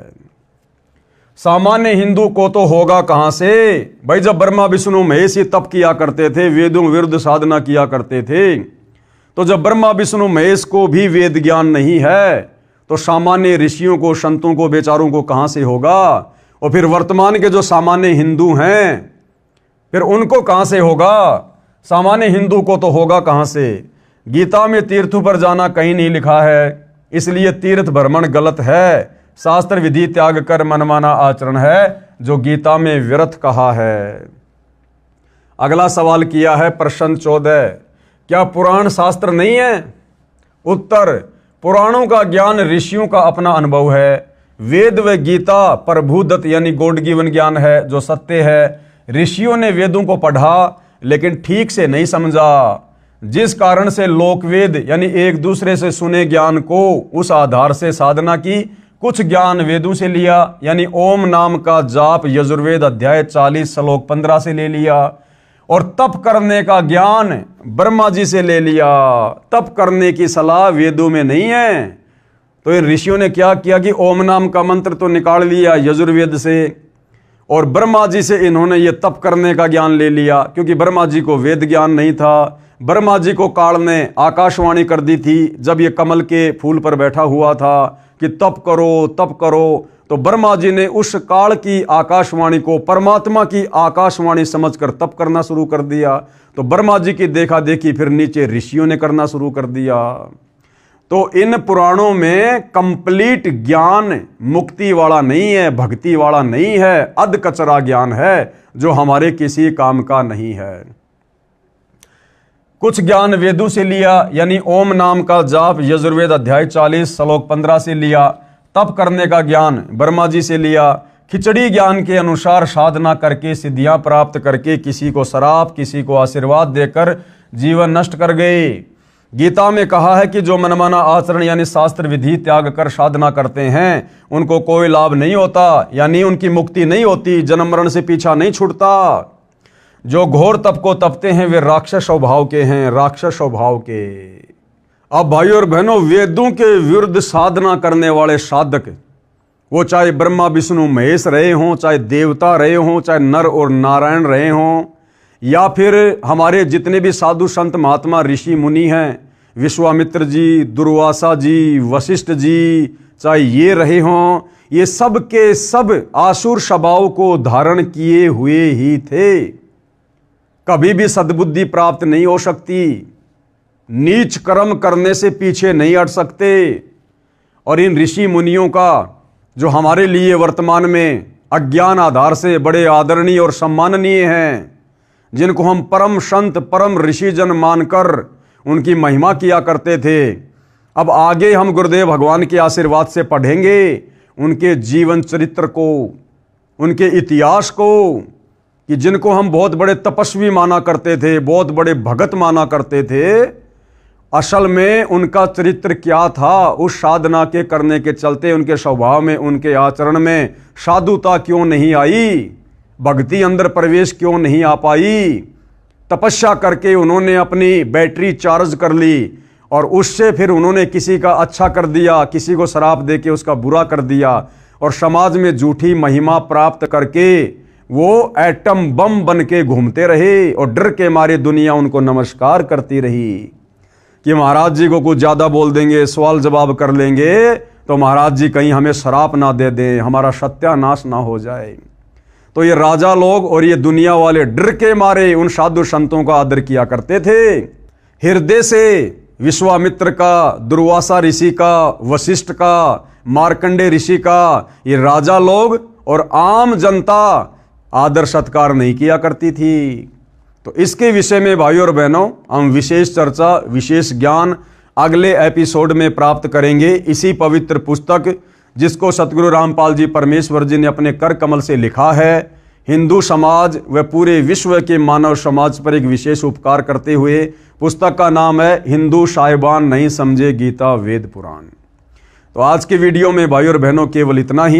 प्रार्थना करूंगा हिंदू समाज से जुड़े भाई बहनों से थोड़ा निष्पक्ष रूप से धैर्य के साथ आप जी इस पुस्तक को पढ़िए और इसमें जो प्रमाण दिए गए हैं हिंदू समाज के पवित्र धर्मशास्त्रों से, वो भी आपकी आंखों के सामने रखे जा रहे हैं, दिखाए जा रहे हैं। उसके बाद तो किसी को कोई शंका नहीं होनी चाहिए। तो आप जी मनुष्य जीवन प्राप्त हैं, विशेष बुद्धि परमात्मा ने मनुष्य को बख्शी हुई है।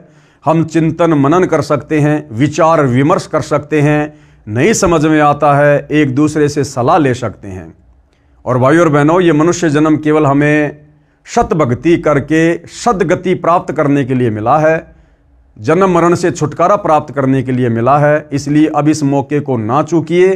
परमात्मा स्वयं तत्वदर्शी संत के रूप में धरती पर प्रकट है, लेकिन सबसे पहले उनके ज्ञान को समझना जरूरी है। अगर ज्ञान समझ में नहीं आएगा तो हमें कोई भी उनकी भक्ति साधना से भ्रमित कर देगा। इसलिए यदि भक्ति पर लंबी रेस का घोड़ा बनना है, अंत समय तक दृढ़ता के साथ भक्ति करनी है, तो पहले ज्ञान को समझना बहुत जरूरी है। क्योंकि परमात्मा कहते हैं ज्ञान संपूर्ण हुआ नहीं, हृदय नहीं छिदाए, यानी दिल में जगह बनी नहीं, और देखा देखी भक्ति का भाई रंग नहीं ठहराए। ऐसे भगत को जिसको ज्ञान अच्छे से समझ में नहीं आया, ऐसे भगत को कोई भी व्यक्ति भक्ति मार्ग से अटपट करके विचलित कर सकता है। तो आप जी किसी भी प्रकार से भक्ति मार्ग से विचलित ना हो, इसके लिए सर्वप्रथम आपका ये दायित्व है कि आप सतगुरु रामपाल जी के कर कमल से लिखित पुस्तकें या उनके मुख कमल से बोले गए प्रवचनों को, सत्संगों को जेब से मोबाइल निकालकर यूट्यूब पर सुनिए और दृढ़ हो जाइए, और उसके बाद उनसे उपदेश लेकर अपनी आत्मा के कल्याण के मार्ग में आगे बढ़िए। तो आज के वीडियो में केवल इतना ही। पूज्य गुरुदेव भगवान हम सबको आशीर्वाद दे, आज्ञा दे, सद्बुद्धि दे। बंदी छोड़ सतगुरु रामपाल जी भगवान की जय हो।